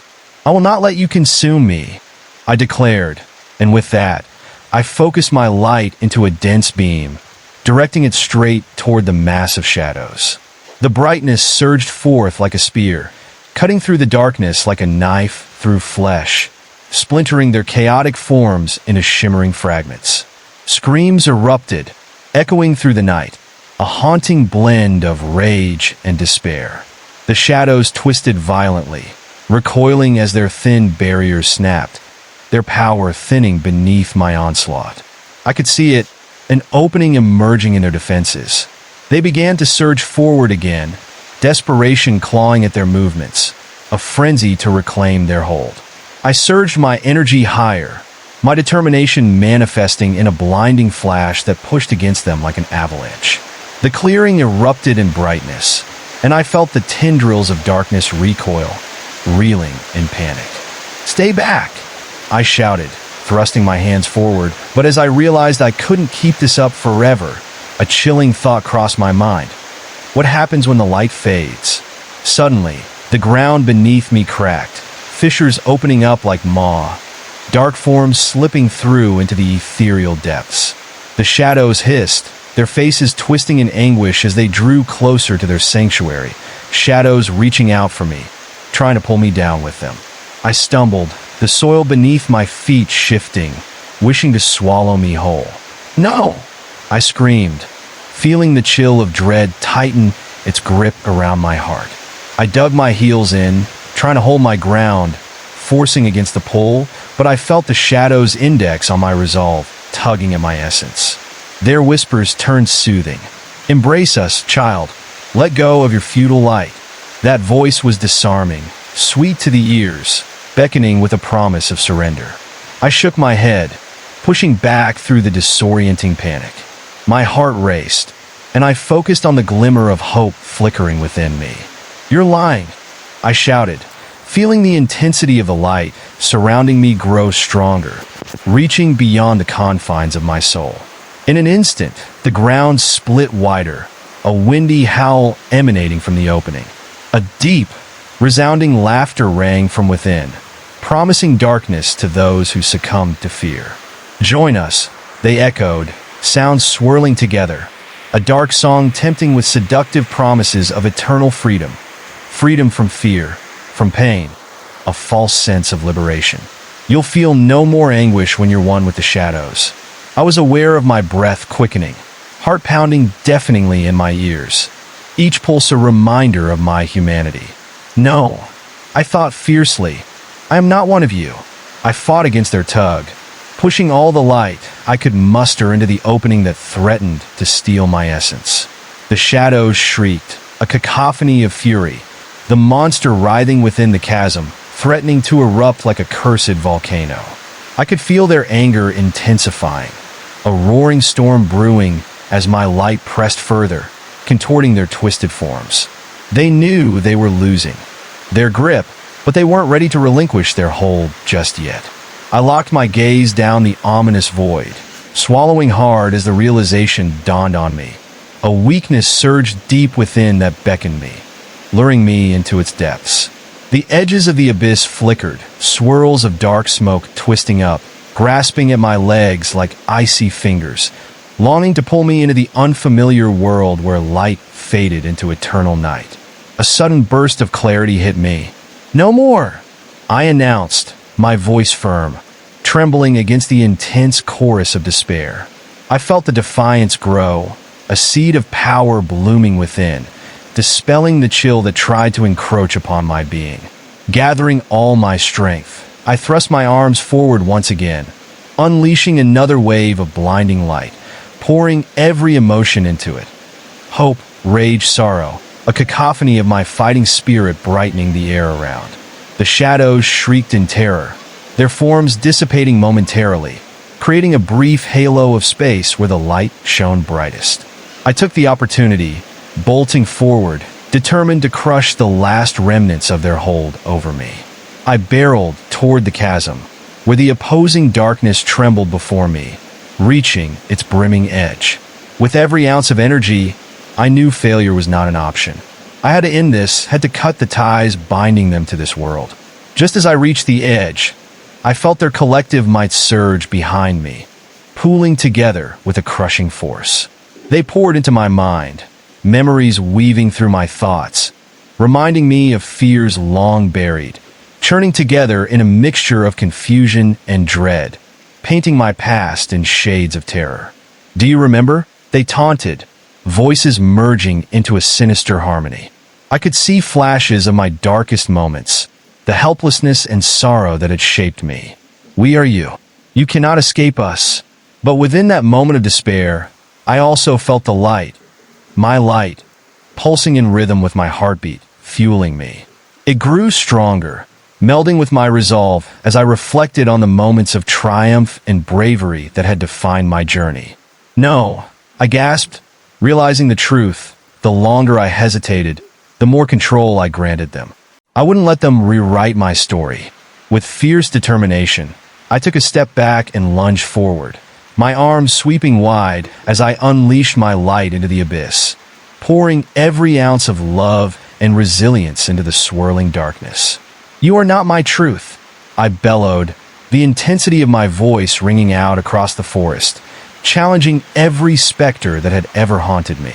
The shadows writhed as the radiance expanded, folding over the void like a cloak, bathing it in pure, unadulterated light. I could feel their anguished cries ricochet back at me, shaking the very ground beneath as they fought against the brilliance, each pulse of enterprising luminescence searing their essence. For a flickering moment, it felt like the darkness was blurring, like a loose thread unwinding in front of me. I pressed on, igniting more power as I peered into the depths of the abyss. It was such an inviting void, twisted and alluring, but I had to keep my resolve. "Your hold ends here," I vowed, and with one final surge of light, I released it into the hole, filling every crevice and chasing the shadows into unyielding corners. The echoes of their screams crumbled around me as the brightness consumed their being, illuminating the terrifying manifestations I had once feared, saying goodbye to all that had ever held me captive. Beneath the explosive force of my light, the shadows writhed, fracturing into shards, shattering in a climactic explosion of darkness and terror, splintering into oblivion. As their forms dissipated like ashes on the wind, an eerie silence surrounded me, a calm that felt like a paradox, cruel and surreal as I stood alone in the clearing, panting heavily against the backdrop of the annihilated echoes of fear. But deep within, a lingering chill remained. I was not free yet. The winds shifted, bringing with them a disquieting sense of dread, the air growing thick once again.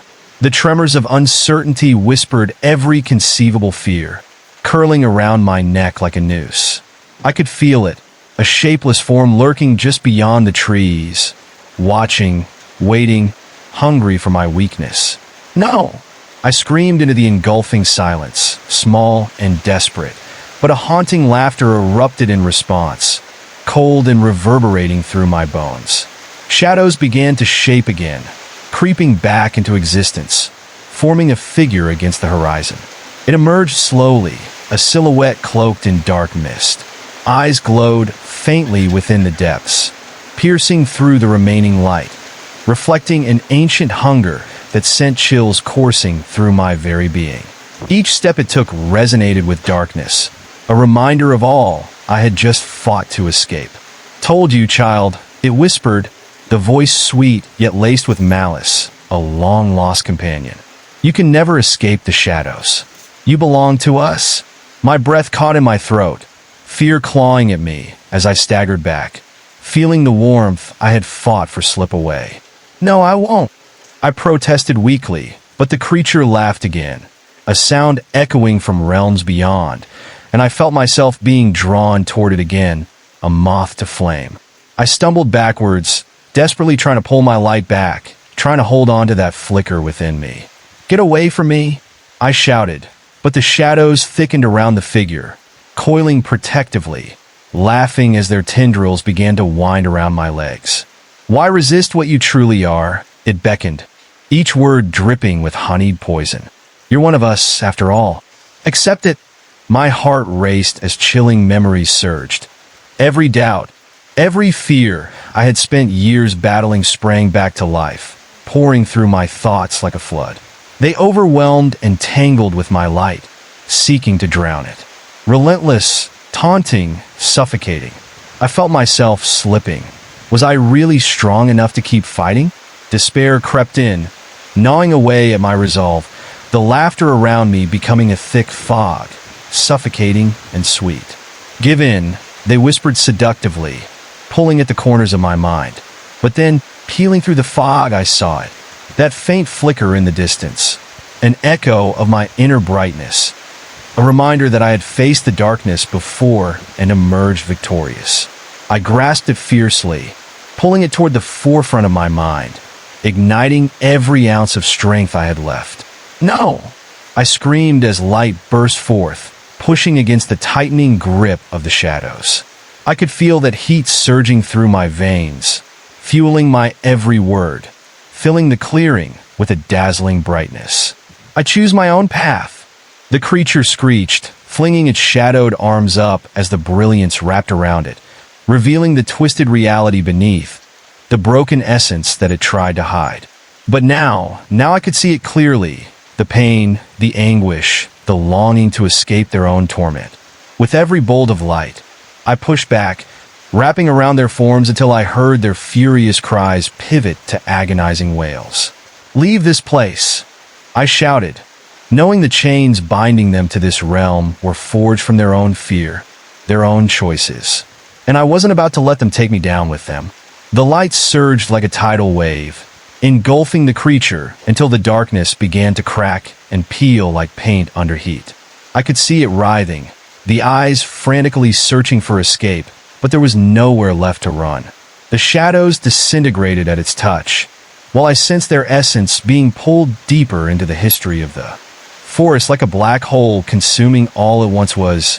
In that moment, I felt the power of my light intertwine with every bit of darkness, unraveling the horror that had haunted these woods.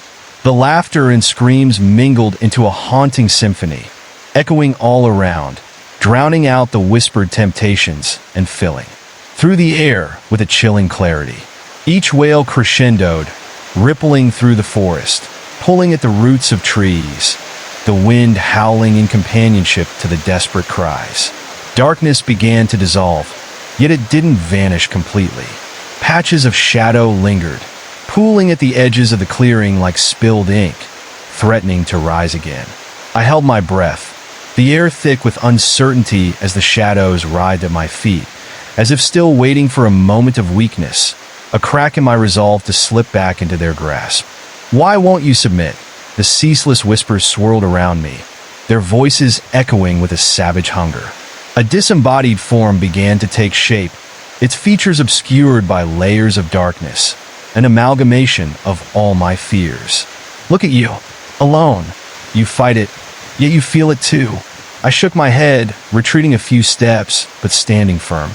Brightness pulsed around me, the only shield against the growing tendrils of shadow that reached closer, trying to ensnare me once more.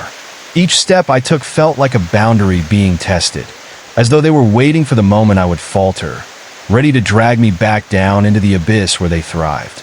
"Embrace the darkness," they whispered, luring me with the promise of companionship. "You will never be alone again.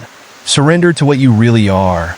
The ground trembled beneath me, and I felt a cold sweat trickle down my spine. My heart raced as flashes of past memories flickered like erratic lightning. Moments of deep, gut-wrenching loneliness, nights spent weeping against a pillow, the silent horror of being engulfed by despair. Suddenly, the voice twisted into something harsher, more hideous. "You know your truth. You are weak, a shadow of what you could be. Look at you, tremble with fear, yearning to belong, yet clinging to a light that will abandon you." I clenched my fists, biting my lip to suppress the rising tide of doubt. Instinct kicked in, setting my defenses tighter against their relentless assault.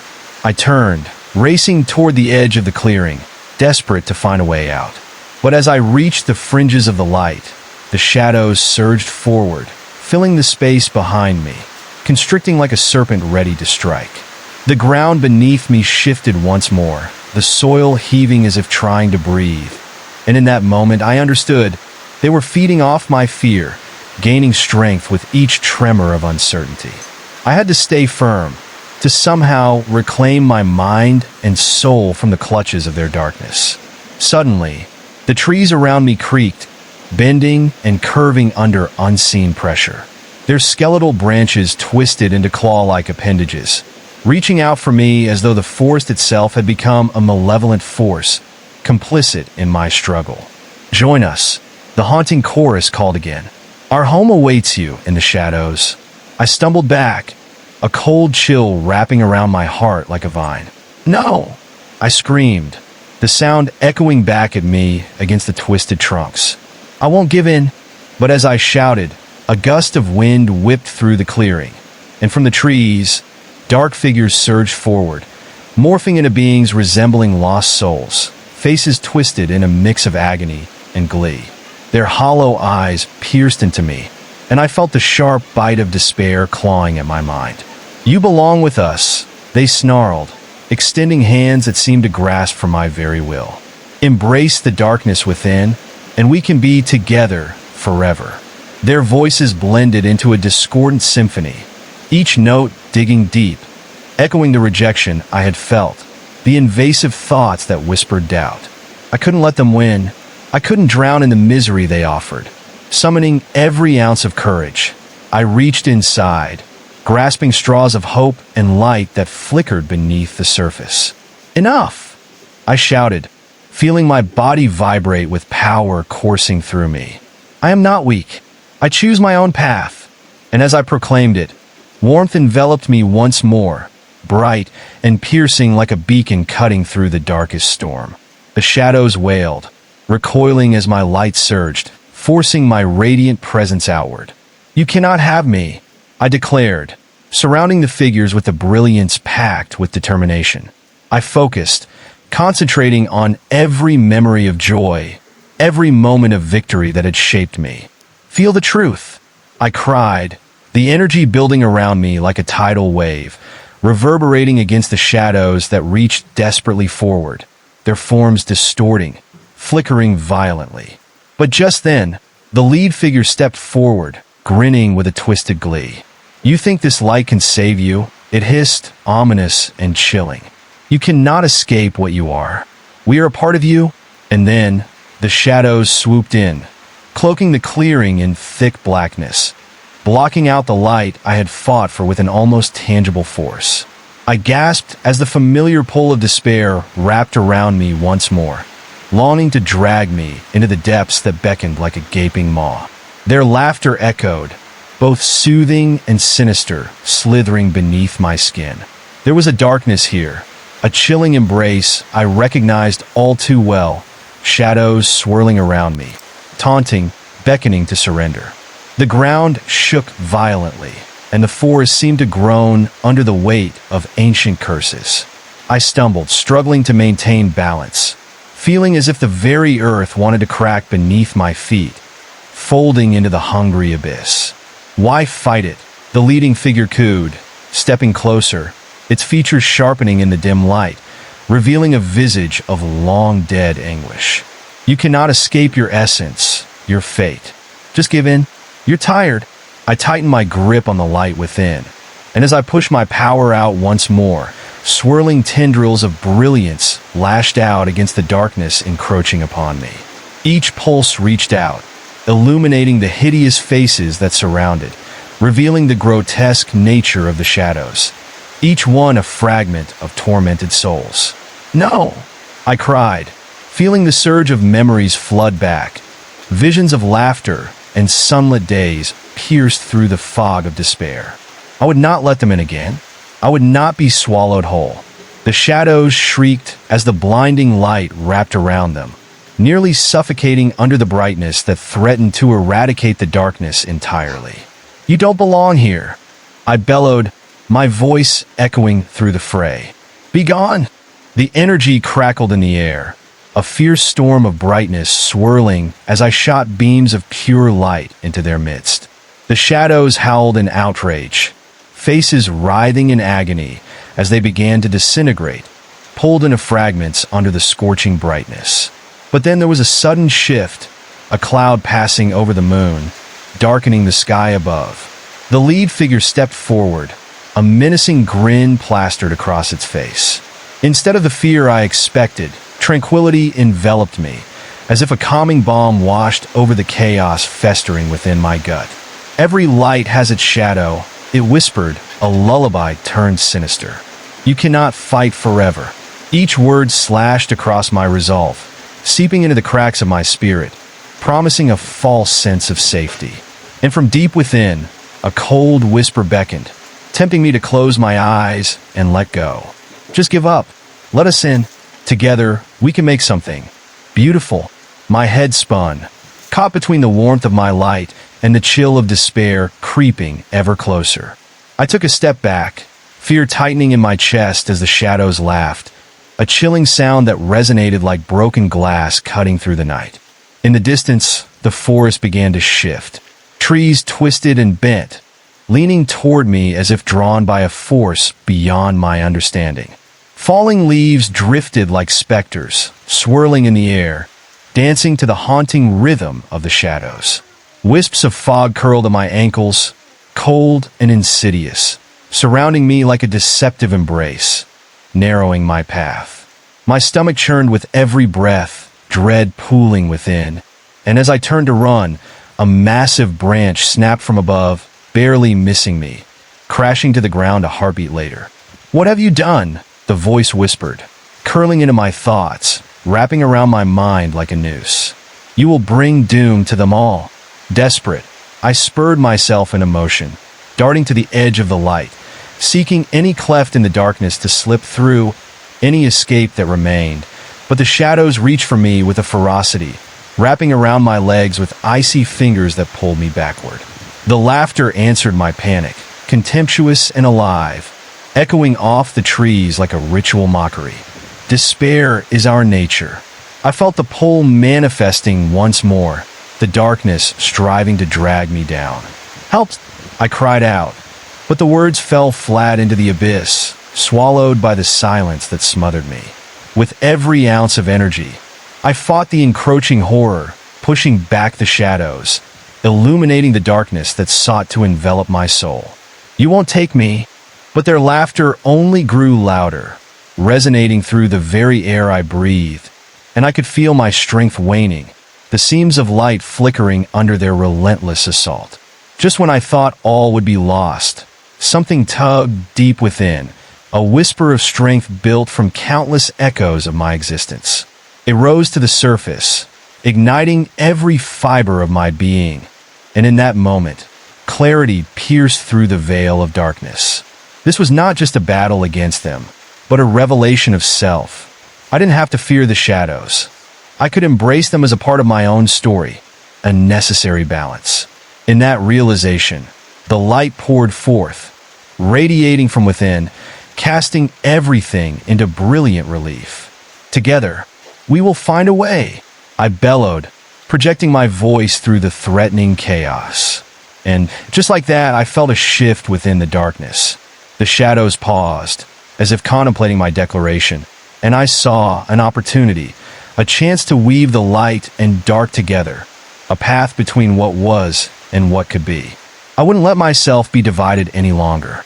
With renewed determination, I pushed forward, harnessing the swirling energies within me. "You cannot control me," I shouted defiantly. I reclaimed my story. Energy blazed as I intertwined my strength with the shadows, guiding their essence with the light, illuminating the path forward, blending bright and dark in a dance of defiance. The shadows began to shimmer and fade, releasing their grip as their whispers turned into soft sighs, echoes of lost dreams and once tormented yearnings weaving into the air. As I moved forward, I could feel the weight lifting, the entities dissolving into glimmers of light that swirled and danced, no longer menacing, but instead a kaleidoscope of potential and fear. "There's power in acceptance," I murmured, and in that acceptance, I found relief from the suffocating grip. With all the darkness around me dissipating, the chilling laughter faded into memories, soft and bittersweet, leaving behind a haunting silence that soothed rather than stifled. The shadows receded, vanishing into wisps, and the forest began to breathe once more, the oppressive weight lifting, revealing a shimmering tapestry of light and dark woven harmoniously together. "I am not my fears," I whispered, and with each step, I felt the scars heal, the weight of shared pain dissolve into something beautiful, a harmonious dance of light cradled gently by the shadow. The night deepened, illuminating the path ahead. But even as peace washed over me, a lingering chill remained, foreboding yet alluring. In the distance, the trees beckoned, whispering secrets that still hung in the air. Would I truly be free, or was this only the beginning? With cautious steps, I ventured forward, knowing that not all shadows had faded. The journey was far from over, and within the heart of the forest, there lay an unknown terror, still waiting to reveal itself. As I moved deeper into the night, the air thickening with an electric charge, an unsettling sensation crept back into my mind. It was a chilling reminder that darkness was always near, lingering on the edge, ready to reclaim what was once its own. I steeled myself, knowing that whispers of old fears could return again, shadows that lingered, waiting for a time when I might falter. Only now, I was armed with understanding, the ability to shine brightness into the deepest corners of my soul, letting both the light and dark coexist, while forever vigilant, ready to face whatever awaited me deep within those woods. The night stretched on, dark and tangled, the path winding forward through uncertainty, and I walked ahead, ready to uncover the secrets lurking just beyond the shadows. As I ventured deeper, the air turned thick and suffocating. Whispers curled around me, tantalizing and cryptic, refracting off the gnarled tree trunks like echoes of the past clawing at my sanity. The forest grew denser, as if holding its breath, shadows shifting with every rustle of leaves above. They loomed large and ominous, almost alive, casting grotesque shapes that danced across the ground. I could sense it, something darker, still lurking just beyond the realm of light I had fought so hard to maintain. A cold breeze slipped through, winding around my ankles. It felt like a hand reaching out from the depths of the underworld, offering a chilling embrace. I paused, scanning the underbrush, and there was a flicker of movement.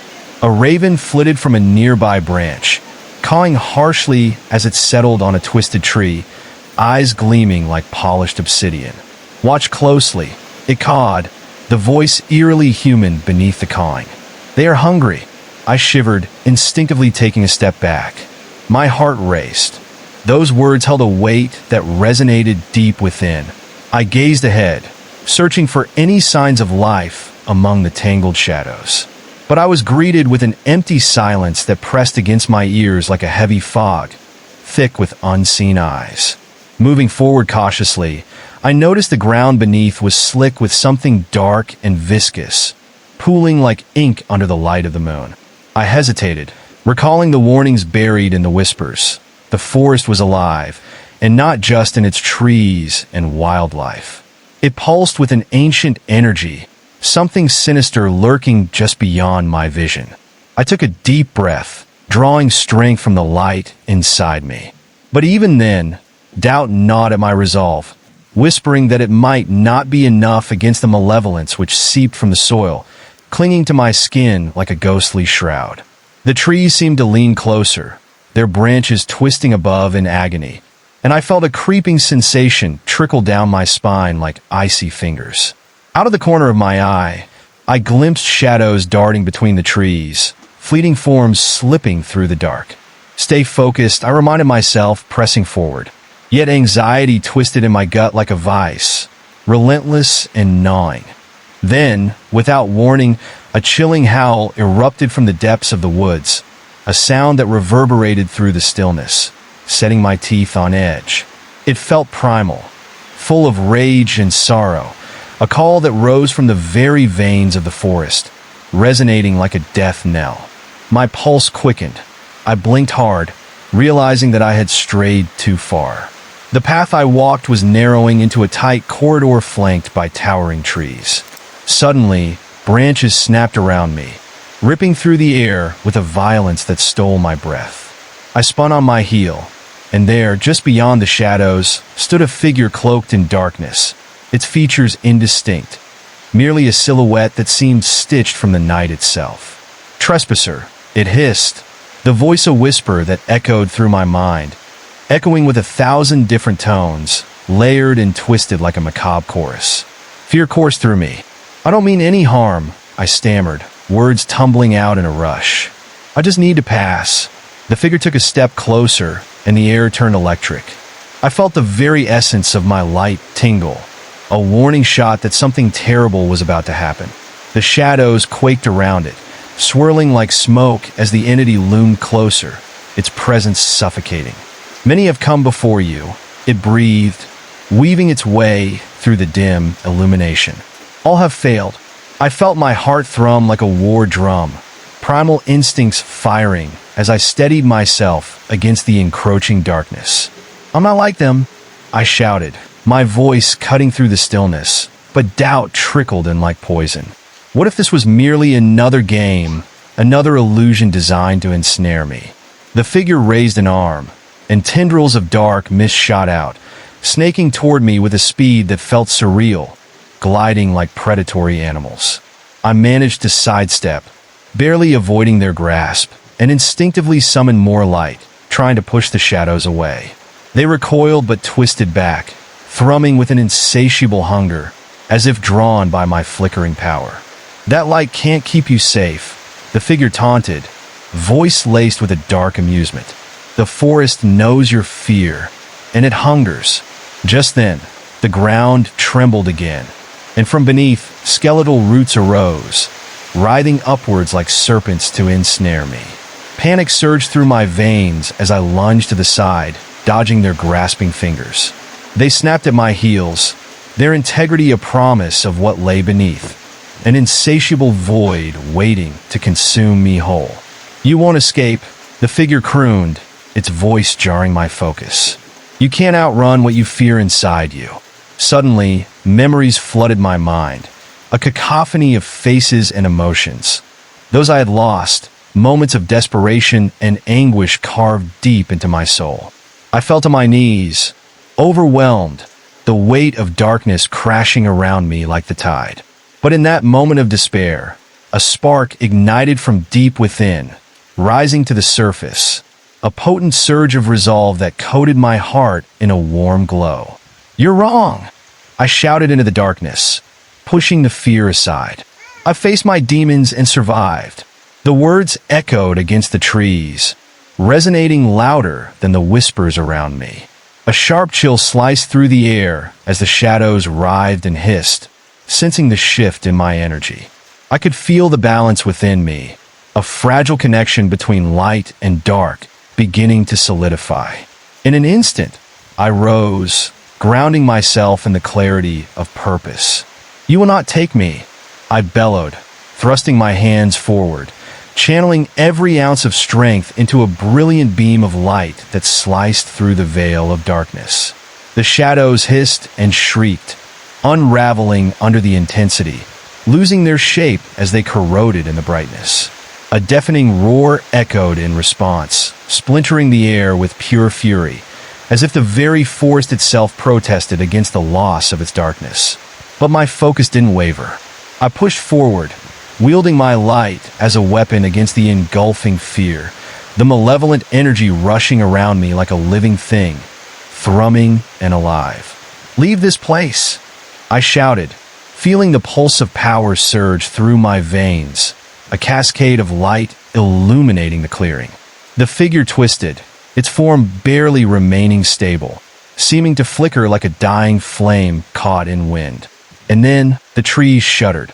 The dark cloak of mist began to dissipate, spiraling away like smoke, retreating into the depths, drawn back by the force of my conviction. But the figure remained, teeth bared in a grimace that morphed from anger into something colder, calculating. "Next time you come, there will be no light to protect you," it promised. But even as it spoke, I could see the wavering in its form.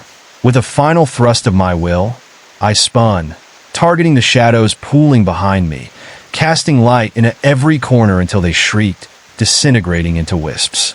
Then, with a final crack of thunder, the figure shattered into shards of darkness, scattering into the foliage, chased away by my relentless light. The forest sighed, the sound almost grateful, and I stood there panting, heart racing, surrounded by stillness. Yet, even as I looked around, the relief settled with an unsettling heaviness. Shadows still lingered at the corners of my vision, creeping ever so slightly back toward me, plotting a resurgence, waiting for the moment my strength would falter. Determined not to fall into despair again, I pressed onward, heart pounding against the eerie silence that now cloaked the forest. As I stepped into the shadows thinned by my light, I noticed a path diverging from the one I'd followed. It twisted sharply, beckoning to me with an enticing allure that felt almost hypnotic. The air hummed with energy, an ancient resonance that sent shivers skittering down my spine. But curiosity clawed at my mind like a restless spirit. What lay down this new path? What dark enchantment awaited me? Just one foot in front of the other, I whispered to myself. The flickering light inside me felt both fragile and fierce, a beacon in the smothering darkness, urging me to move forward, to face whatever monstrosities awaited me down the untraveled route. With every step, the pull intensified, the shadows whispering promises of a revelation long hidden. The thin mist of night twisted around my ankles, an inescapable reminder of what I had just barely escaped. The ground began to rise and fall erratically, hills tumbling away underfoot, revealing a landscape twisted and maimed. A chilling breeze curled around me, carrying with it the taste of something rotten, something ancient that had long been buried beneath the earth. And then I saw it, a structure half consumed by the forest, vines choking its crumbling stone like tendrils snaking into flesh. A massive archway loomed ahead of me, the entrance framed with grotesque carvings that seemed to twist and squirm as if alive. I needed to know what lay inside. Something deep within me knew I had to face it, to confront the heart of the darkness that lingered in the depths of this place. Tentatively, I approached, the light within me flickering as the shadows eagerly swirled around, growing heavier. A swarm of whispers bounced off the stone walls, their tones soft and insidious, tempting me to turn away. Enter, they beckoned, coaxing like sirens luring sailors to their doom. We have been waiting for you. An icy shiver crept up my spine, but my resolve hardened. I was not just a wanderer in this nightmare. I was the light fighting against the dark, standing at the precipice of understanding my own fears.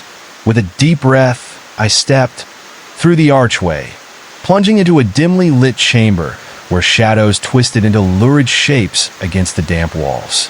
The air was thick with a sense of history, a tangle of past fears and forgotten souls.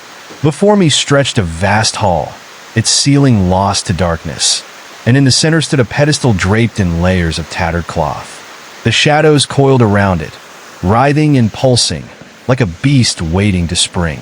I approached cautiously, the light within flickering in protest, revealing hints of what lay hidden beneath the wrappings. The whispers grew louder, entwined with my thoughts, challenging my intent. "You can go back," they taunted, sweetly deceptive. "You don't have to uncover what's buried here. Let it rest. Embrace the shadows. They'll keep you safe." Clenching my fists, I shuddered off the chilling sensation, taking another step closer. Courage surged as my heart pounded louder, drowning out the siren call of despair. "What do you fear?" I murmured to myself. "Only by facing it can I reclaim my power." Slowly, I reached out, pulling back the layers, feeling the heartbeat of the shadows surrounding me, a ghostly echo. The fabric fell away, unraveling the darkness that had wrapped itself around the secrets of the forest. There, in stark brilliance, lay an artifact pulsating with energy, a stone glimmering with a light of its own, shimmering like liquid moonlight caught in the palm of an ancient hand. But it thrummed ominously, a heavy duality of fear and power intertwined. The shadows screamed, a chorus of anguished voices as they recoiled from the light emanating from the stone. A circle of darkness spun chaotically around me, the walls vibrating as if the very essence of the forest was alive and struggling against this new reality. "Do not take it," they hissed, now frantic and desperate. "That power is not yours to wield." But I froze, mesmerized by the ethereal glow pulsing before me, feeling a deep connection, a sense of purpose that defied the shadow's warnings. It beckoned, and this time I wasn't afraid. Drawing closer, I felt warmth envelop me, pushing against the cold dread that had been my constant companion. Each heartbeat matched the rhythm of the stone, resonating with the same pulse of life thrumming through the forest. But as I reached out to touch it, the darkness swarmed, like a tempest rising to swallow the light. Gritting my teeth, I pushed forward, aware that history wrapped around this artifact, an ancient battle of light and dark, of those who had come before and lost themselves to the shadows. "Don't," a voice echoed around me, softer now, but I couldn't withdraw. I felt rooted, the light calling to me, begging to be awakened, to break free from the confinement of fear. And then I touched the stone, energy coursing through my fingers, sending shockwaves through my body that sent shockwaves through my body. A surge of light erupted from the stone, illuminating the chamber as shadows recoiled, screaming in a mixture of fury and despair. The brilliance enveloped me like a warm embrace, pushing against the cold grip of the darkness. As the echoes of the forest began to fade, I was caught in a strange stillness, suspended in a moment that felt both powerful and terrifying. But the shadows wouldn't yield easily. I felt them lash out, tendrils of dark mist wrapping around my wrists, pulling me back, trying to drag me from the light that slashed through the oppressive atmosphere. Voices howled, a cacophony of anguish and wrath, howling like wind through broken glass. "Give it back," they cried, a frenzy of desperate pleas and sinister threats blending into one. "You have no idea what you disturb." My heart raced, caught between the intoxicating power of the light and the grasping darkness that sought to reclaim me. The energy from the stone pulsed with memories long lost, images flickering in my mind's eye, visions of those who had come before me, their faces twisted in fear as shadows consumed them, taking not only their bodies but their very souls. Gritting my teeth against the pressure, I held fast to the stone's warmth. I couldn't let the darkness win. I could feel its suffocating presence crawling along my skin like 1,000 tiny insects. They bit and clawed, seeking entry into my mind, whispering secrets of despair, twisting my deepest fears into monstrous shapes that toyed with my sanity. "You'll be just like them," a voice hissed, slinking closer, the words laced with venom. "You'll join the others lost to this place." Relying on my newfound strength, I channeled the light, flicking it outward in bright tendrils. The shadows recoiled under the onslaught, but their cries only grew louder, morphing into mocking laughter that echoed against the stone walls like a sinister melody. Suddenly, with a sharp crack, a shadow broke free from the wall. A figure emerged, not as a mere silhouette, but a grotesque, writhing mass of darkness. It bore a face, but features twisted and blurred like oil in water, changing before my eyes, depicting grief, rage, and absolute hunger. "No!" I gasped, stumbling back, the energy of the stone flickering as I lost focus. It was too much, too terrifying, and just when I thought it might consume me whole, I remembered that I was not alone. In that instant, the memories came flooding back, my own defiance, the light I carried, the battles fought against my inner demons. "I am not afraid of you," I shouted, disbelief fueling my words, and I lashed out, wrapping the presence of the light around me like armor. The creature halted, its formless shape writhing uncertainly. It seemed to recognize the challenge, eyes glowing like embers in the gloom, narrowing into slits. "You should be," it hissed. "This is my domain." It lunged forward. I felt its body rush past me, a whirlwind of darkness enveloping the chamber. I barely registered the shadows coalescing into tendrils, whipping around me, striking out like snakes. With every strike, I fortified my resolve, amplified the light. The room pulsed as if responding to our battle, the vibrations echoing like distant thunder as I called upon every ounce of strength I held. A blinding flash erupted as the light burst forth from my fingers, a solid beam tearing through the shroud of darkness. It collided with the creature, a fiery embrace, and I saw a twisted visage contort in fury, the light cutting deep. "Foolish child," it recoiled, voice quaking as if the spirit was truly pained. "Do you not see? I am forever bound to this forest. I am its guardian, and you are trespassing. What kind of guardian feasts on fear?" I countered, boiling inside, the anger at my own vulnerability igniting. "You think you protect this place, yet you have only enslaved it."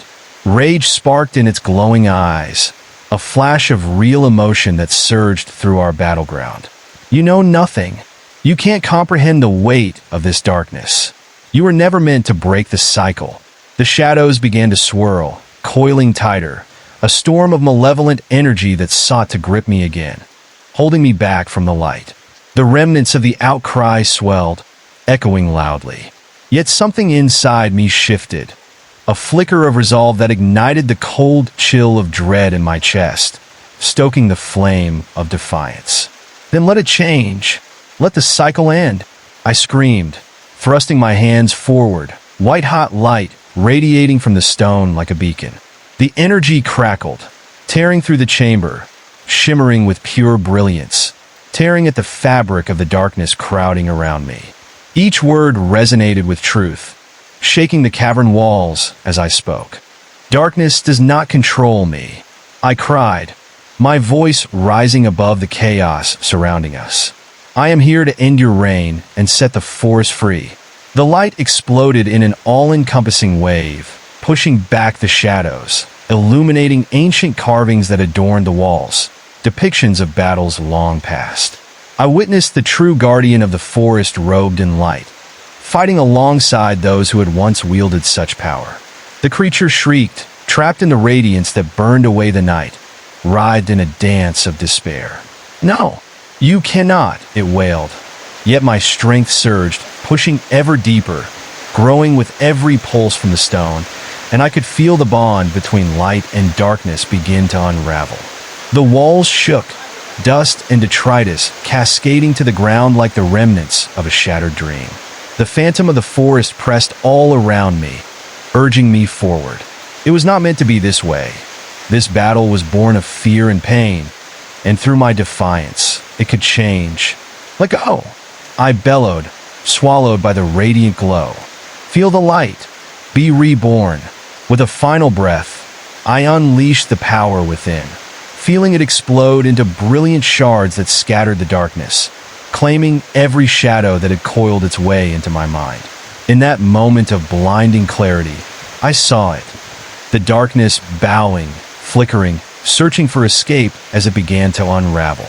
Tendrils of shadow broke apart, dissipating into the air like smoke, retreating in slow motion.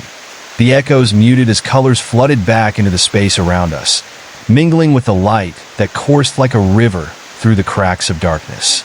The figure before me struggled, but now it was fragile, crumbling under the weight of its own despair. "You can't do this," it murmured, anguish etched into its shifting form, dissolving into wisps of shadow that danced at the edges of the glow. But I held my ground, the stone still radiating warmth, illuminating the space with a fervor I had never felt before. "You are not the end," I called, my voice steady, ringing with conviction. "You were never meant to guard the darkness. You can be free just as the forest can be free." The shadows cracked, fragments of them scattering like dust in the light, and for a moment I thought I could see the flicker of something more in the ruins. A longing for release, a sliver of hope buried beneath despair. With a final charge of energy, I surged forth, throwing my arms wide, embracing both light and darkness in my heart. A catastrophic explosion of essence that surged through me like a wildfire. And then, everything exploded into silence. The air shimmered, a hush falling over the chamber, numbing the edges of reality. I stood there, heartbeat echoing in my ears, sensing the shift the moment had wrought, as the shadows receded into the recesses of the forest, losing their grip on this world, their groans fading into a muted whisper. But I knew this wasn't the end. A heaviness remained, the shadows lurking still, twisting beneath the surface. I could feel them even now, pooling at the fringes, waiting for another chance to rise. Yet, in that silence, I felt a glimmer of freedom, a fragile promise that I had changed something vital. I took another step forward, careful not to lose sight of my purpose.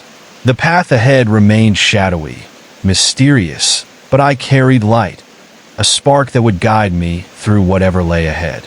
With renewed determination, I turned, leaving behind the remnants of darkness and stepping into the uncharted territory of the forest. The shadows cast long, but this time I did not falter. The whispers had turned to cautious murmurs, a fragile harmony resonating in the space I occupied, a melody of hope that promised renewal even in the darkest of places. Yet, deep within the woods, the certainty of a creeping dread coiled persistently, a powerful reminder that the dance between light and darkness was ongoing, and I was merely at the beginning of something much greater. Each step I took echoed with the past, reminding me that with every stride, I had to be prepared to face the remnants of what remained. The forest breathed around me, an ancient life pulsating in sync with the light within me. But as I ventured deeper, I couldn't shake the feeling that somewhere, a darker being watched, waiting for the moment when light would wane and shadows could reclaim their dominion. A chill sweated down my spine, my instincts screaming for awareness. I pressed forward, by now ever aware that darkness never truly disappeared. It merely lay in wait, searching for its chance to twist reality into the night once more. And as I roamed through that twisted maze of trees, the feeling of being watched only grew stronger, the shadows hovering just out of sight, waiting for their moment to consume. The moment to consume. A rustle in the undergrowth snatched my attention, the sound sharp and sudden, like a breath held too long released. I froze, breath hitching in my throat, and peered into the gathered shadows, instinct screaming that I was not alone. The weight of unseen eyes pressed against me, and the hairs on my neck prickled. The ambience thickened, carrying an oppressive silence that clung like fog, dampening the sounds of the forest. In the stillness, every pulse of my heartbeat echoed like a steady drum, reminding me of the delicate line I was walking between courage and terror. Then I heard it, a soft, breathy whisper that curled around my ears, each word slithering through the air like a serpent seeking to nestle into my thoughts. "You think you're safe? You've only just begun," it taunted, a voice both sweet and sinister. "Who's there?" I summoned all my strength, forcing my voice to break through the trickle of panic flooding my mind. But the answer came not in the form of a shadow, but in the shift of the air. I felt a gust, cold and biting, circling around me like a predator poised to strike. Shapes began to form just beyond the reach of my light, grotesque and twitching. Twisted limbs and empty eyes peered out from the gloom, their skin gleaming like oil in the faint glow. They moved as if they were trapped in some slow-motion nightmare, lurching and stumbling forward, a horrific mockery of life. "Join us," they urged in unison, their voices blending together into a chilling harmony, a song of despair that wrapped around my senses.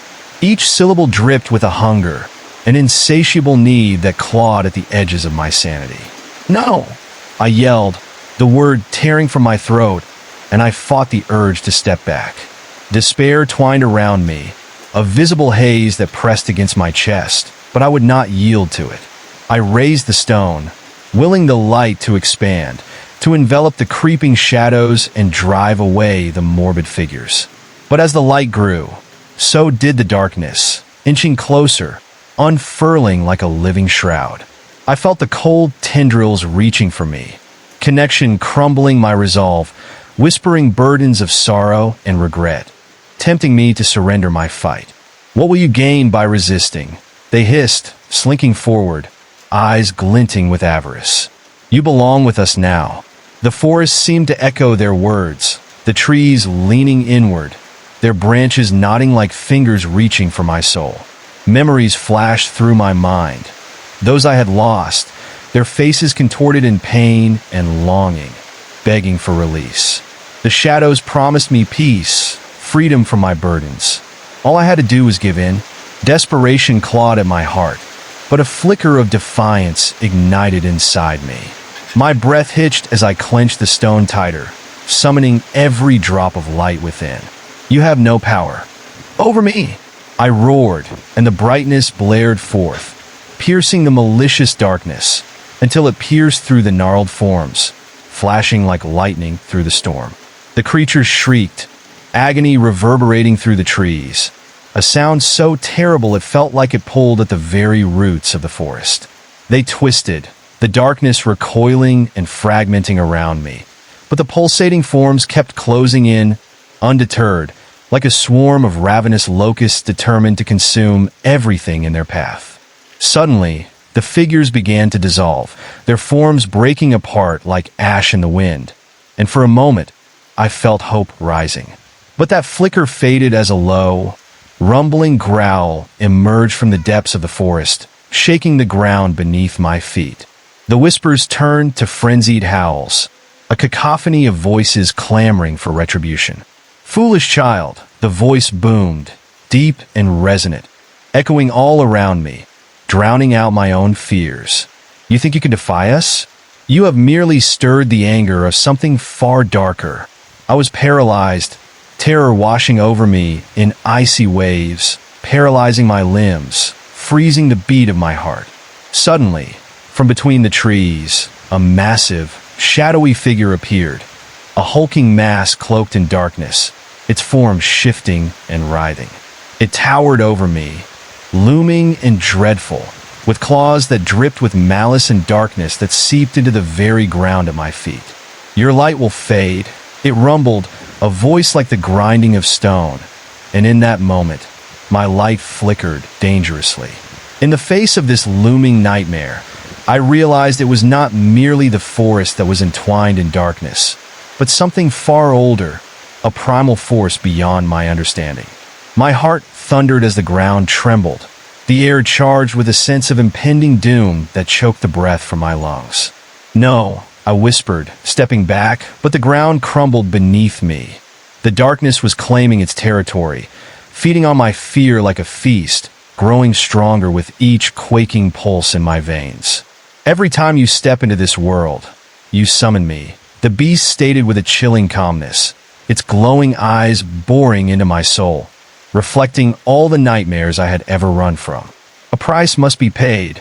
My hands shook, and the stone felt like it was burning against my palm, the warmth fading as dread enveloped me like suffocating vines. Desperate for an escape, I turned towards the path I had come, but it vanished into a tangle of shadows, the forest closing in around me, blocking all light, smothering hope with every heartbeat. With no choice left, I grasped the stone tightly, forcing myself to stand tall. "I won't give in to you," I shouted, voice rising unnaturally against the harrowing stillness. At that moment, the light surged back to life, illuminating the darkness with raw energy, igniting my spirit. As a brilliant flare erupted from the stone, the forming shadows writhed, contorting in agony, their grotesque faces twisting into expressions of rage and betrayal. "You cannot extinguish us," they screamed, and I felt their pain radiating from their forms, tightening around my heart, pricking my skin like needles. "I don't want to extinguish you. I want to liberate you," I cried, and the brightness illuminated their surroundings, showing me not only their faces but the deep sorrow etched upon them. I saw past their torment into the core of their anguish. Lost souls trapped, tangled in grief, enslaved by their own despair. In that shared moment, I understood the bond that tethered us together. Not just darkness, but the fight against it. I reached out, light shimmering around my fingertips, creating a connection not based in fear, but empathy. "You can be free. Let go of what binds you. Embrace the light." They paused, hovering in their anguish, and I felt their hesitation, the delicate change in the air as something within them stirred. The shadows quivered, hesitating at the touch of the light that promised release. But before anything could fully shift, the massive creature snarled, rage spitting from its glowing eyes, a sound raw and primal. "No, they belong to me. They will not be released by your false light." The dark energy howled, rushing toward me like a storm, the air thickening until it felt like a vice around my chest. I struggled to hold my ground as shadows surged, clawing at the edges of my mind, but I refused to let them take shape. "You will not win." And then I let out a scream, the yell vocalizing every ounce of fear and defiance, channeling it into the stone. Light exploded outward in a brilliant wave, cascading over the creature and the tormented forms surrounding it, illuminating the depths of despair, piercing through tension like a beacon of hope.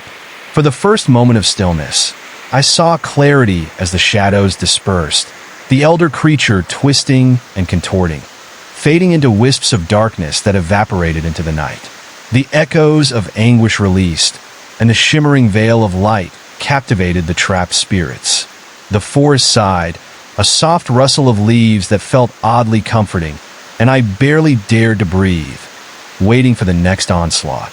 But instead, I felt the weight lift as the darkness released its grip, shadows breaking away, turning into motes of light that surrounded me. "Thank you," the whispers came, more soothing now, resonating in the once tormented air, almost like a soft melody wrapping around my heart. "You have set us free." And just like that, the nightmare was lifted, the oppressive feeling dispelled, until all that remained were glimmers of light dancing and flickering in the newfound silence of the forest. Exhausted yet oddly elated, I stood amidst the calm, realizing the cycle had been shattered. But at what cost? The pain lingered at the edges of my mind, warning me that shadows never truly vanished. They merely retreated, waiting for a moment of vulnerability to creep back in. As I turned to follow the path ahead, a whisper brushed past my ear, seductive and sly. "You've won this battle, but the war is just beginning." With a heavy heart, I took a deep breath and stepped forward into the depths, knowing all too well that the shadows could still loom just beyond the light, a specter always watching, ready to reclaim its grasp the moment I let my guard down. My journey was far from over, a struggle that was now intertwined not only with my own soul, but with all the souls that had been lost within the forest's embrace. I walked on, the pulse of the dark and the light guiding my path, preparing myself for the trials that lay ahead. Shadows might retreat, but they test those who dare to rise against them, forever waiting for their moment to reclaim what they believed was theirs. The forest breathed around me, and among the whispering leaves, I felt the echoes of those I had freed intertwined with my own, a haunting reminder that even in the face of despair, the light would guide our way forward.